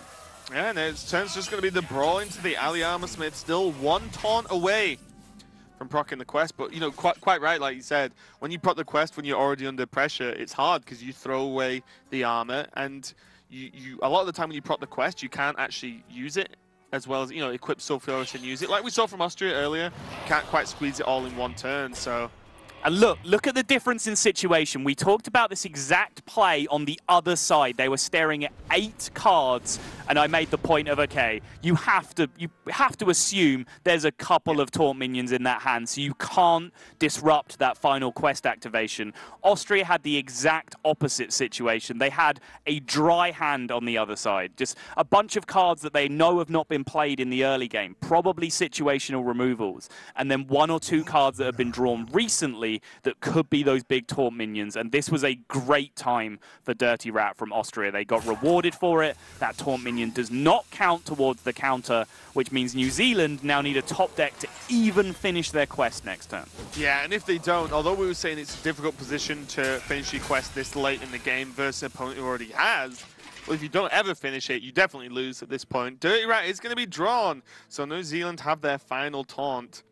Combined with an execute as well on the Drake. Not too terrible. The taunt being exactly Dirty Rat means it's so cheap that you can do stuff with it this turn. You can equip Sulfuros, you can press that hero power. There's just another Armor Smith. Dirty Rat's key job here for New Zealand is pulling out those Armor Smiths. But yeah, you know, you can equip Sulfuros, use the hero power, you can execute as well. I feel like, you know, that went as well as it could go for Team New Zealand here. They are still in with a chance, however small. Very true, yeah, and I want to point out that Austria have actually played these Armor Smiths as well. Played these Armor Smiths well as well, and when I say played them well, I mean not played them at all, because twice they have been rewarded for just keeping those Armor Smiths in hand. There were numerous opportunities where they floated mana and could have played an Armor Smith. They just chose to hold on to them and say, you know what, if you're going to Dirty Rat, you're going to Dirty Rat in a position where you're going to try and either deny my taunt counter, or you're going to try and pull out another high-value minion so you can sleep with the fishes or brawl or something along those lines. So I'm just going to keep these Armor Smiths. And if you pull out my Armor Smith and then brawl, we all know that Armor Smith wins brawls anyway, so that's just fine. One way or the other. Yeah, another taunt drawn for Austria. Not that they particularly need them, but they are good to battle for the board now. Suddenly, Fireworks doesn't do too much to these big guys on the board, but with Execute, I just wouldn't mind seeing these Executes get thrown out now. Yeah. Just use them. Execute the Drake. Hero power, potentially, you know, hitting the Rat. Suddenly you can still develop the Bloodhoof as well. You can re-equip a weapon for next turn. Everything seems good to me. Yeah, now that Sulfuros has been played by New Zealand, it's time for Austria to just start murdering them. If you can use your resources to force this 8 damage to push to face, that is a very, very real and valuable resource to you, just to being able to get the clock on your opponent. You are ahead by a long way right now, so it's time to just twist the knife and end this game before your opponent can possibly climb back into it. Yeah, and nothing else even looks that great, does it? You know, like, Primordial Drake doesn't really do anything to the board anyway. Start with the hero power, yeah. Hit him in the face anyway. Yeah, seems fine. If it just hits face, sure. Yeah. So I guess the idea was there is if it kills the Drake, then you don't need to use the Execute. And now suddenly the weapon into another Fireworks means it Austria can kill the Dirty Rat over 2 swings and no Bloodhoof. Do you think that was intentional? I wonder. They're probably relatively comfortable with taking 8 to face right now, but it's not even just 8. I mean, there's the Rat on board for 10, there's the weapon for 14. That's almost half their life total gone in one fell swoop right there. So, and it gives New Zealand the option to develop a minion as well, as we can see. Convenient that they drew Bloodhoof Brave, but suddenly now their hero power isn't going to be as good again because now there's 2 minions on board, not 1. 6/9 has been drawn. The token seems weird to call a 5-mana 6/9 a token, but the token drop, incredibly overpowered taunt for its mana cost, and it looks like the Sulfuros hero power has decided on Wife Coach's behalf that this game is getting ended as quickly as possible. Yeah, this is. But how much damage is this? 17 guaranteed to face. Whirlwind Execute and push through is 17 damage indeed. Yes. Wow. The problem with that now, though, is they can't do that and play Drake, but you can just play Drake instead of the Whirlwind. But then you can't hero power. Yeah. But I think you need to play the additional minion, right? You will just die if they hits you in the face again. You die, or you die straight up to second Execute if you don't play the second minion. So, yeah. Tough one. It might. I mean, it might be the situation where you're so far behind here, you need to just find a weird win condition, and that weird win condition might just be they don't have a way to deal with this enraged Bloodhoof Brave. The hero power hits the Bloodhoof Brave 50% of the time. In that world, I'm actually in a very good position if that happens. But it looks like Pathra is going to decide to go with the slightly, quote, safer play of getting the second minion on board. And now Austria, do they have a clean answer here? Yes, they do. This is guaranteed lethal as well. He can just Primordial Drake, and no, actually it doesn't quite work. He won't have the mana available to hero power afterwards. Yeah. Oh, yeah, you can't, like, do it all, basically. No, it's fine. Brawl, Whirlwind, Execute, even if the healthy minion lives, and then hero power kills. Sure. Yeah. I was looking at the hand like, I'm sure there is a guaranteed lethal here. Took me 2 tries to get it, but we got there. One more try than normal, to be fair. I know. Off form already today. Yeah. Disappointed. This works too. You don't even need the Brawl. You can just face tank the 5. Third try. I mean, my play was lethal 100% of the time. Whatever. I was living in a world where New Zealand pushed a lot more damage that turn, so you would actually potentially not be able to face tank the minion. I was trying to factor that in as well, which was just one level too far. The simpler play gets the job done, and Austria are going to get themselves on the board. And they're going to rotate around with the new driver taking the driver's seat. Wife coach has done her job for the day. She's got Austria back into play. It's now 1-2, still in favor of New Zealand. Yeah, and there's a pretty, however much the mirror isn't the craziest thing in the world, a lot of the end game does get quite intricate, as we saw there, where you had to have exactly the tools you need to sort of direct those new hero powers in interface, basically. And Austria towards the end there definitely took it slow with a couple of turns. Didn't really make the go for the jugular push that I would have expected to see. I don't know how deliberate that Bloodhoof Brave hold was, but there was also a couple of other turns that were a little bit passive. But their line worked out perfectly in the end, so who am I to dispute it? Wife coach picks up the victory over Pathra, and it's now going to be Johnny Stone coming up against Slayer Max. They have selected their classes. It's going to be Priest versus Paladin, so we might just be settling in for another long one coming up here. Yeah, again, the Murloc sort of opening into late game Paladin is becoming very, very popular indeed. The Priest list, I feel, could be almost anything at this point. Yes. I was talking to you the other day about the sort of Lyra Spell Priest. I'm not sure what the cool kids are calling it at the moment, but it basically has Lyra, Glimmer Roots, Tic-Tac Priest cards, sure. Yeah. I don't actually know what it does. This is the weird thing. I was telling you, I tried it the other day. I was like, okay, I can play a lot of cards, but I don't know how to actually kill my opponent, which was something I was a bit confused over. So maybe Johnny Stone will teach me a few things here. What you do is you draw like 12 cards with Pyro and Circle, and then you get 9 of those cards replace themselves with Lyra. Good card. And then the fact that your Priest cards are terrible and you need to use 3 of them every time you kill one of your opponent's cards, that doesn't matter because you've got about 36 new ones in your deck. Yeah, so we just see some information here. Johnny Stone, I've met Johnny Stone multiple times. He is on Flow Esports with Camlin, with Zyrez as well, names you will know from Global Games. And he does go to DreamHacks and stuff to compete. And he's a streamer as well, so he's actually got a pretty strong stream, so make sure to check him out if you like what you see today. Johnny Stone wants to remind the world there are no kangaroos in Austria. I bet that's not true. I bet there's some nutter that's got a pet kangaroo in Austria What about somewhere. a zoo? I'm just saying, what if there's a zoo that has a kangaroo? Is an excellent point. Then... Slayer Max, on the other hand, has been introduced to Hearthstone through the Arena Prodigy, Octavian Criparian Moroson. I think Crip is the oldest person I have ever seen described as a prodigy. Yeah, that's true, actually, yeah. And also, Slayer Max probably one of a couple of people who got introduced to Hearthstone by Crip. Maybe 1 or 2 other players around the world, I imagine. But yeah, this is going to be it's going to be a good series. Johnny Stone definitely very experienced in competing.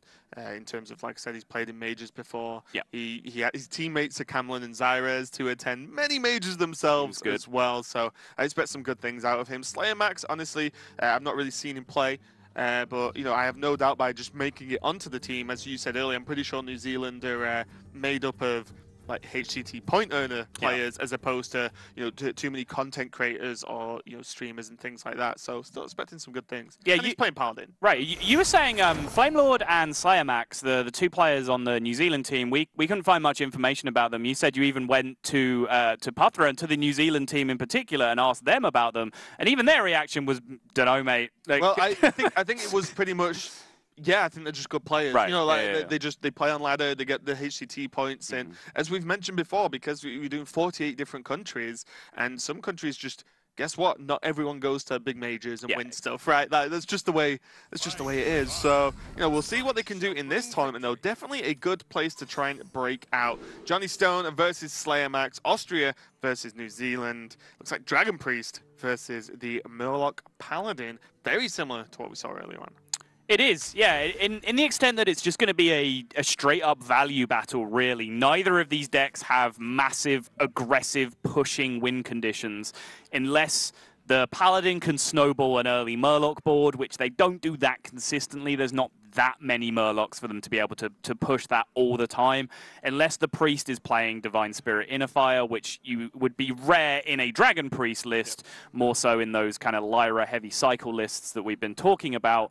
So if that's the case, and neither of these really have good ways to kill the opponent, it's just going to come down to card-for-card value, and both of these decks have incredible value engines. Netherspite Historian and cards of that like for the Dragon Priest, and then Hydrologist, Stonehill Defender, all the cards we've spoken about today already for SlayerMax and New Zealand. Yeah, and that was like a 1-2-3 Murloc triple punch here with the Vilefin into Hydrologist, into War Leader, and now another Hydrologist.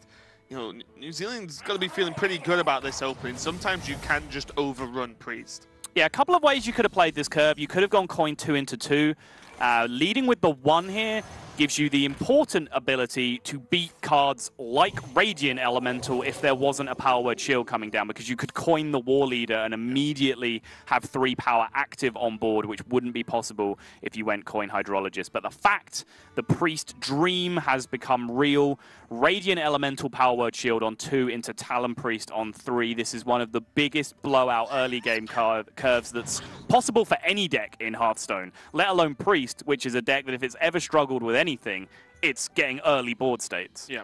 Well, that's when, especially old Dragon Priest used to win, right? The second they did hold that early board state, they pretty much just won the game a lot of the time. We do see the Hydrologist come down for New Zealand here, and, again, a lot of good options, but it's a little bit different questions you have to ask yourself when you play against Priest. It is. Especially because this Radiant Elemental hasn't really given anything away. So you don't. If it was Dragon, you'd weigh up Repentance a lot of the time because all the minions are so big. They normally play Twilight Drake as well, which Repentance is very strong against. But you don't know that it's Dragon, so it's a little bit more difficult to work out exactly what the overall battle plan is here. SlayerMax just kind of auto-queued the attack to face there. Now he's rolled back and just decided to think about the implications of attacking into the Radiant Elemental, but does go ahead and just plug it into face, and now Austria, 0-mana Potion of Madness would be available, but alongside the Shadow Visions, if he wanted to really make something gimmicky happen with the Radiant Elemental, but the power of just generating the stats on board here is just way too strong.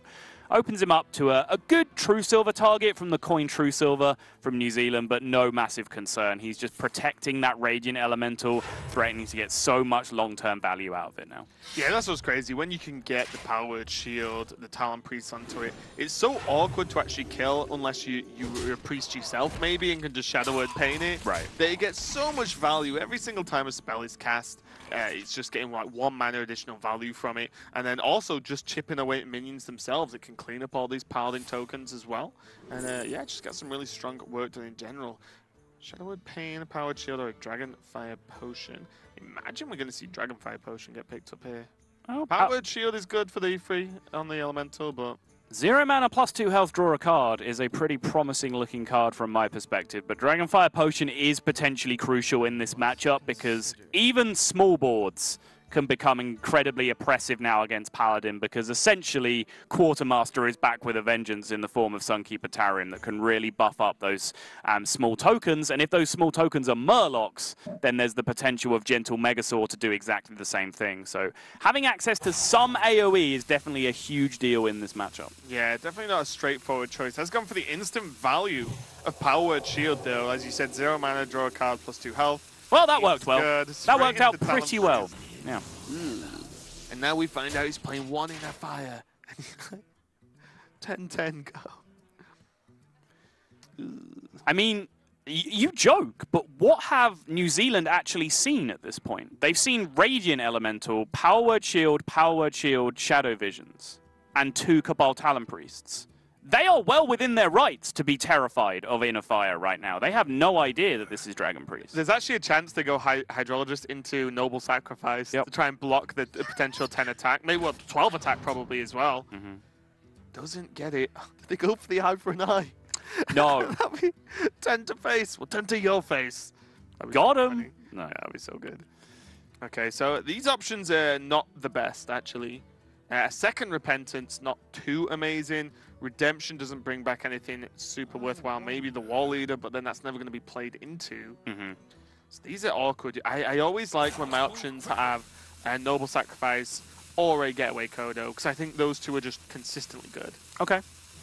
I can see that. Does take the eye for an eye in the end, though, just to have a little bit of variety. It can at least put them in some kind of situation where if there was a lethal threat on board from just one huge minion, then it could be threatened to end the game in both directions. But they're just going to go ahead and play it now.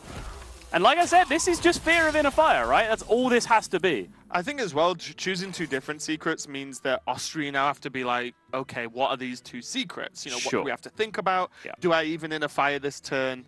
If that's because that's probably one of those is Noble Sacrifice.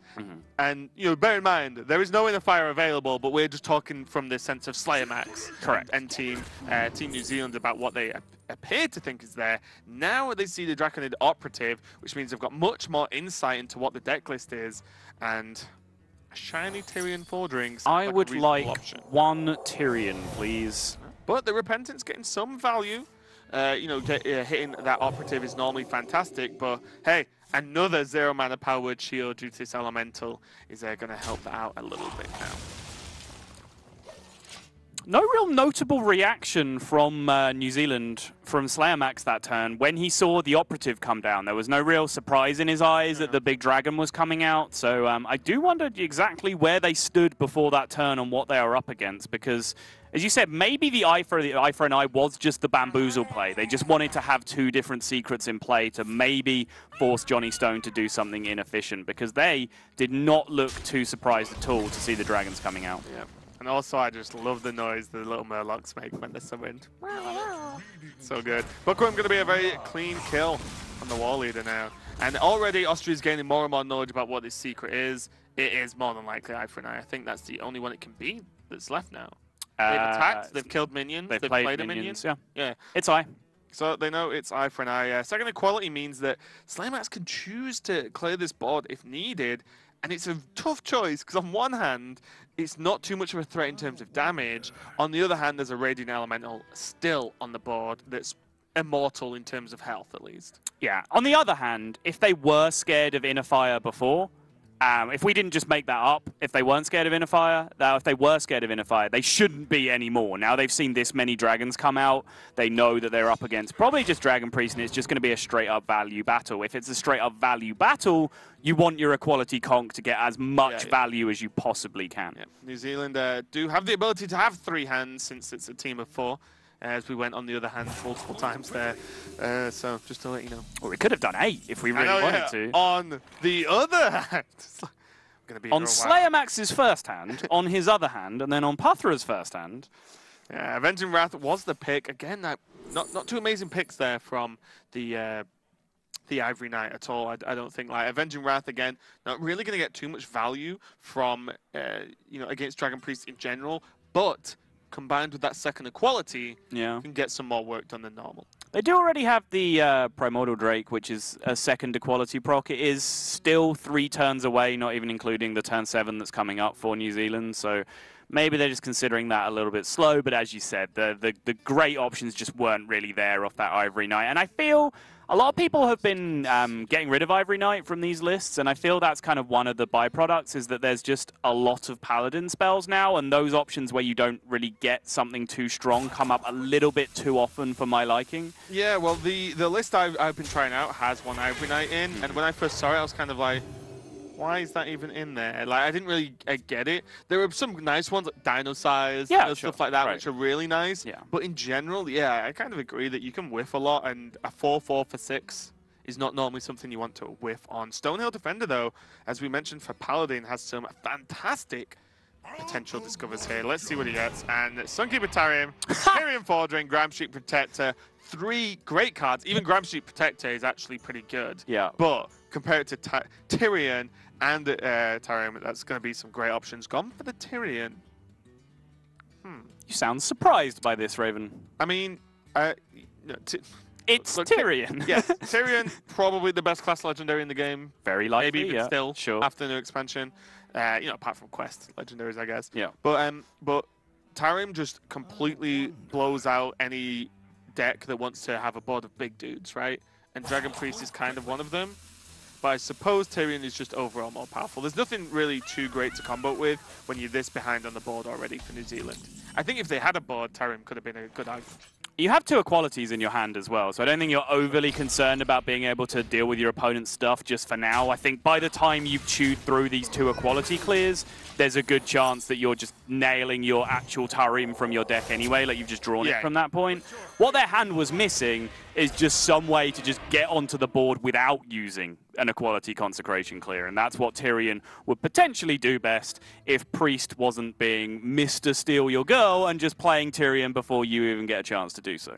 Yeah, this is kind of awkward, although Equality Avenging Wrath has the nice benefit of Avenging Wrath hitting separately per damage, which means that it can proc the shield and kill Tyrion together, and this was like what New Zealand is going for. There's a little point playing Tyrion into this board when you know their Tyrion wins that fight anyway because he's brought friends. And Johnny Stone, just in response to that Avenging Wrath, just gave the little eyebrow raise, the little, all right, well played, sir. You can have that one. That was a good clear, but I'm just going to keep going from this point. 4-8 comes down, significant board presence, and it looks like Johnny Stone is saying, you know what, we're just going to push to set up lethal with this 15 damage from the Ashbringer. Yeah, it seems pretty reasonable to me. Is this... Oh, actually, I was going to say, was this the turn where you just flip the board with Equality in your own Drake? But it's actually 1 mana away, so can't do it this turn, so... kind of awkward. Maybe Tyrion is just good enough. If the attack goes in, then straight up Equality actually clears up the Drake unless it's healed. If the minion gets cleared up, then the weapon can help. Sorry, just Consecrate, you mean, right? If the attack goes into Tyrion, then Consecrate would clear. Yes. Yeah, right. And then, you know, I think Tyrion feels pretty safe here. You can play Valve and Inquisitor behind that as well. If the Tyrion just gets cleared up and you take a load of damage, well, then you can just Equality Drake, develop the Drake, clear anything that's left on the board, and have the Ashbringer swing in as well. So I think this is probably reasonable. No Viofin, I'm guessing, is there to play around the second Potion of Madness to proc the shield. Very good point. Also, just potentially more Murlocs to play in 1 turn with the War Leader, more Murlocs to play in 1 turn if there's Megasaurs in the deck and they get drawn as well. So lots of implications just to holding on to it. I think this is a recurring theme of the current meta is actually just not playing your cards when you have the mana available to, which is to me just kind of a little bit refreshing. We see, you know, playing around Dirty Rat is a very big deal in the current meta, which means holding on to a lot of cards. And we see situations like this with, you know, Vilefin Inquisitors and the like, very, very common that you have to hold on to them for the right opportunity and not just jam them when your mana cost lines up nicely with the amount of mana that you have. Yeah, we are going to see the swing turn, and now because the Priest was played onto the board as well, this is even more value for New Zealand here, and you know, this could be kind of awkward for Austria to clear up. There's not quite enough damage with 5 from the Ashbringer, 2 from the Drake. Means it's not going to clear up this Drake on the Slayer Max's side of the board. It's going to be Draconid Operative. Rockpool Hunter, Spike Ridge Steed, and the Curator picked up here. Curator, solid card. It's going to draw a dragon. Spike Ridge Steed will be a huge push on the board if A, you could play it this turn, or if B, you had a significant enough board control that you thought you'd be able to play it next turn. But in this position, neither of those things is really the case. No, Priest's not known for its ability to keep a lot of small dudes on the board. They either have the board or they really, really don't. Yeah. A lot of the time. Curator is the just safest pick with the hero power going on to top off Johnny Stone's health. And then just in time, Curator to match his opponents. But this could be a huge Murloc turn. Yeah, 6 mana between the 2 Murlocs in hand, which means he can lead with hero power, refresh the hero power, and fit them both in, spend all 10 of his mana on Murlocs here if he wants to, but that is a little exposed to potential AoE from Austria, and I don't think Slayer Max have seen any AoE get used yet. Johnny Stone, of course, turned down the opportunity to take that Dragonfire Potion earlier by picking up a Power Word Shield, so probably on New Zealand's mind that they don't want to play too heavily into that AoE yet. Yeah, the only thing I was wondering with that is if it was Dragonfire Potion, then the Drake doesn't get harmed anyway, which means it's still going to soak the Ashbringer and the Draconid Operative probably. That's fair. To be able to kill it off, so it's kind of a a backup plan, almost built into the turn. But just going to develop a 1/1 and the Valfin now. And the next turn could be pretty huge with Megasaur, even with plus attack, with Wind Fury, combined with the Wall Leader. This could just be Slayer Max setting up for game here. But I mean, how is Johnny Stone even just fighting back on the board right now? Curator puts a taunt in the way, but if that wasn't there, he'd have a serious issue just trying to deal with this board state. Primordial Drake can take care of the situation as well, but suddenly it was Austria a couple of turns ago who started swinging the Ashbringer at face, saying, I'm going to end this game. And within a couple of turns, it's flipped right on its head, and it's New Zealand now threatening lethal every turn. It's the sheer power of the Primordial Drake and Equality. It's actually an insane combo. Yeah, like it is nuts. a 4/8 taunt that just is deafening. A 4/8 taunt that clears the board almost no matter what's on there. I'll take it. It's going to be the Drake again on Johnny's side now. I think he almost felt he had to do that as well because he knew the Curator drew more Murlocs, or, well, an additional Murloc. So then, once your opponent starts building that board, you've seen no Megasaurs, which you're just expecting at this point. Well, more importantly, it drew a beast, right? So it drew, like, the Megasaur is almost certain to be in the hand. Yeah, and you've only seen one Wall Leader as well, so that could have just, as we said, ended the game. So Poisonous is lethal here. If he can adapt and get the 3 out of 10 poison to trade through the 4/8, he can push the 9 to face right now. Also, yeah, even if he misses, he has the Aldor Peacekeepers back up to be able to get really nice trades anyway. Can he can't get there just with Rock Pool Hunters and stuff. Like, buff it to 2, buff it to 4 with the War Leader, buff it to 5 with the second Rock Pool Hunter. That's not getting there, right? Nope. I think it's adapt time. Let's try and win the game this turn. Especially just because you've got good backup plans, right? Like, the adapt isn't, oh, this either happens or I lose. It's like, this happens, I win, or it doesn't happen. Okay, now I Aldor, now I can even consecrate the 5/2 off the board. A lot of options available. He's going to buff it once. More importantly, get another Murloc in play that he's buffing as well. Does not get the Poisonous. +3 attack does do some work here, though, in terms of allowing him to push through. It means War Leader will now only get him to 7, though, and he's a mana off being able to develop the second Hunter as well to trade through. So he is just going to have to go for that Aldor value trade, as you mentioned. He's going to go 5 to set up the push, 5 to face, give Johnny Stone all the questions to answer. Curator is in hand alongside a couple of Shadow Word Deaths, but is that Holy Nova good enough to get him out of this situation? So he can trade through. The Primordial Drake is down to the board. Holy Nova only really takes care of the 5/2 and heals for 2. He does have 1 Shadow Word Death to go alongside that. I don't think the Holy Nova does enough in this situation. Well, I think it does, right? Because he can, instead of heal, he can Holy Nova, Shadow Word Pain, Shadow Word Death, and just leave this up. I think it does enough to maybe keep him alive this turn, but does it do enough to really get him out of the position in the game? You're asking that question, then no. Yeah. Especially when War Leader, Hero Power, Rock Pool Hunter is just ready to go. Consecrate's available for, doesn't sound like a lot, but 2 burst damage from hand, which sometimes it can be all you need. We're going to see the pain, going to see the death. We're going to see another death as well. The death of the priest. Oh. Very nicely done, Raven. The trade is going to go through, and it's going to be just Consecration to end the game. Smartly trading out the board fully to play around any Murloc buffs for lethal, but there is just going to be the Consecration to end the game, and I think, Raven, that one has to go down as an upset. New Zealand picking up the victory over Austria. Yeah, I think that was definitely a cool series. New Zealand really coming out the gate quickly here. Austria, a very prominent Hearthstone country we've heard a lot from in terms of its strong player base. But New Zealand definitely showing that they are not messing around. And to be honest, pretty dominant performance from them as well. We saw the Hunter just blow out the Mage, mainly because of Flare, but also even without Flare, there was so much pressure on early on. The Control Warrior mirror between Patra and Wife Coach was a blowout in the other way, because that's just the way the decks work as well. So overall, very strong showing from New Zealand here. It was very, very impressive, showing that there is more to New Zealand's Hearthstone legacy than just the way they say the word deck. I'm going to keep coming back to it. As long as it keeps making you laugh, I'm going to keep coming back to it. Okay, I'll have to be stony-faced going forward. We can see how the series overall played out. Flamelord taking down Game King with his Paladin. Ting Tong taking down Zygentyg with his Hunter. That's just a fun matchup to say. Zygentyg versus Ting Tong, that's just entertaining to say. Yeah, Wife Coach got them to manage to keep Austria in the match with a win against Patra with a Taunt Warrior Mirror, and then Johnny Stone, as we just saw, losing to that Paladin.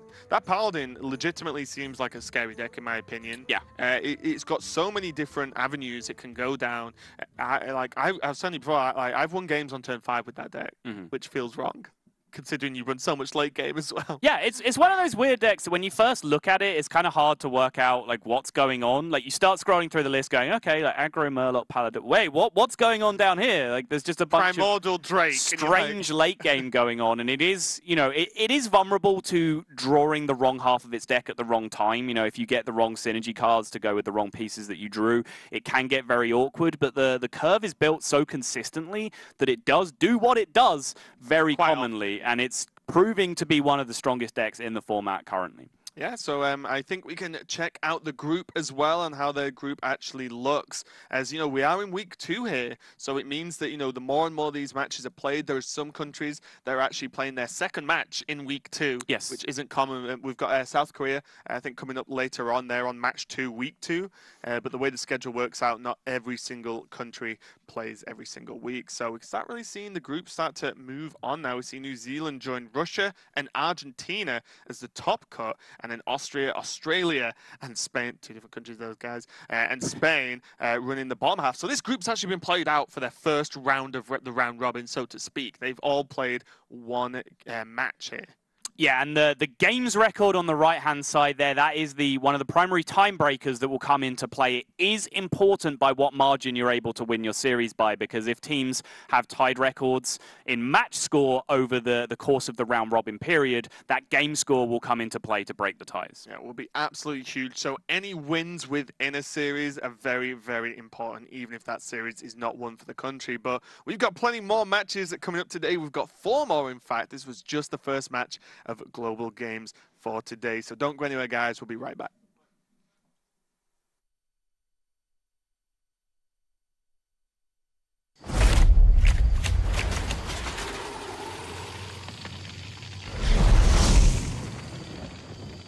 We're almost there. Quiet down, everyone. This is not like any of our previous expeditions. This will be far more ambitious.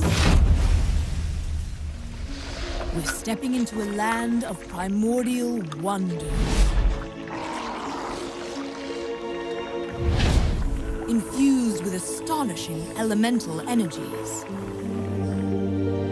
The plant life here holds very unusual properties. So don't touch anything.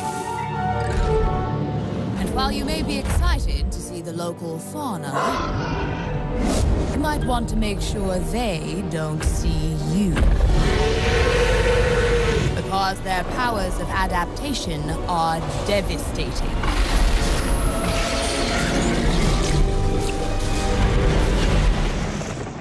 Make no mistake, we will be tested at every turn. But if we stay on our guard, we might just survive. Now then, are you ready? Then let's journey into Ongoro Crater.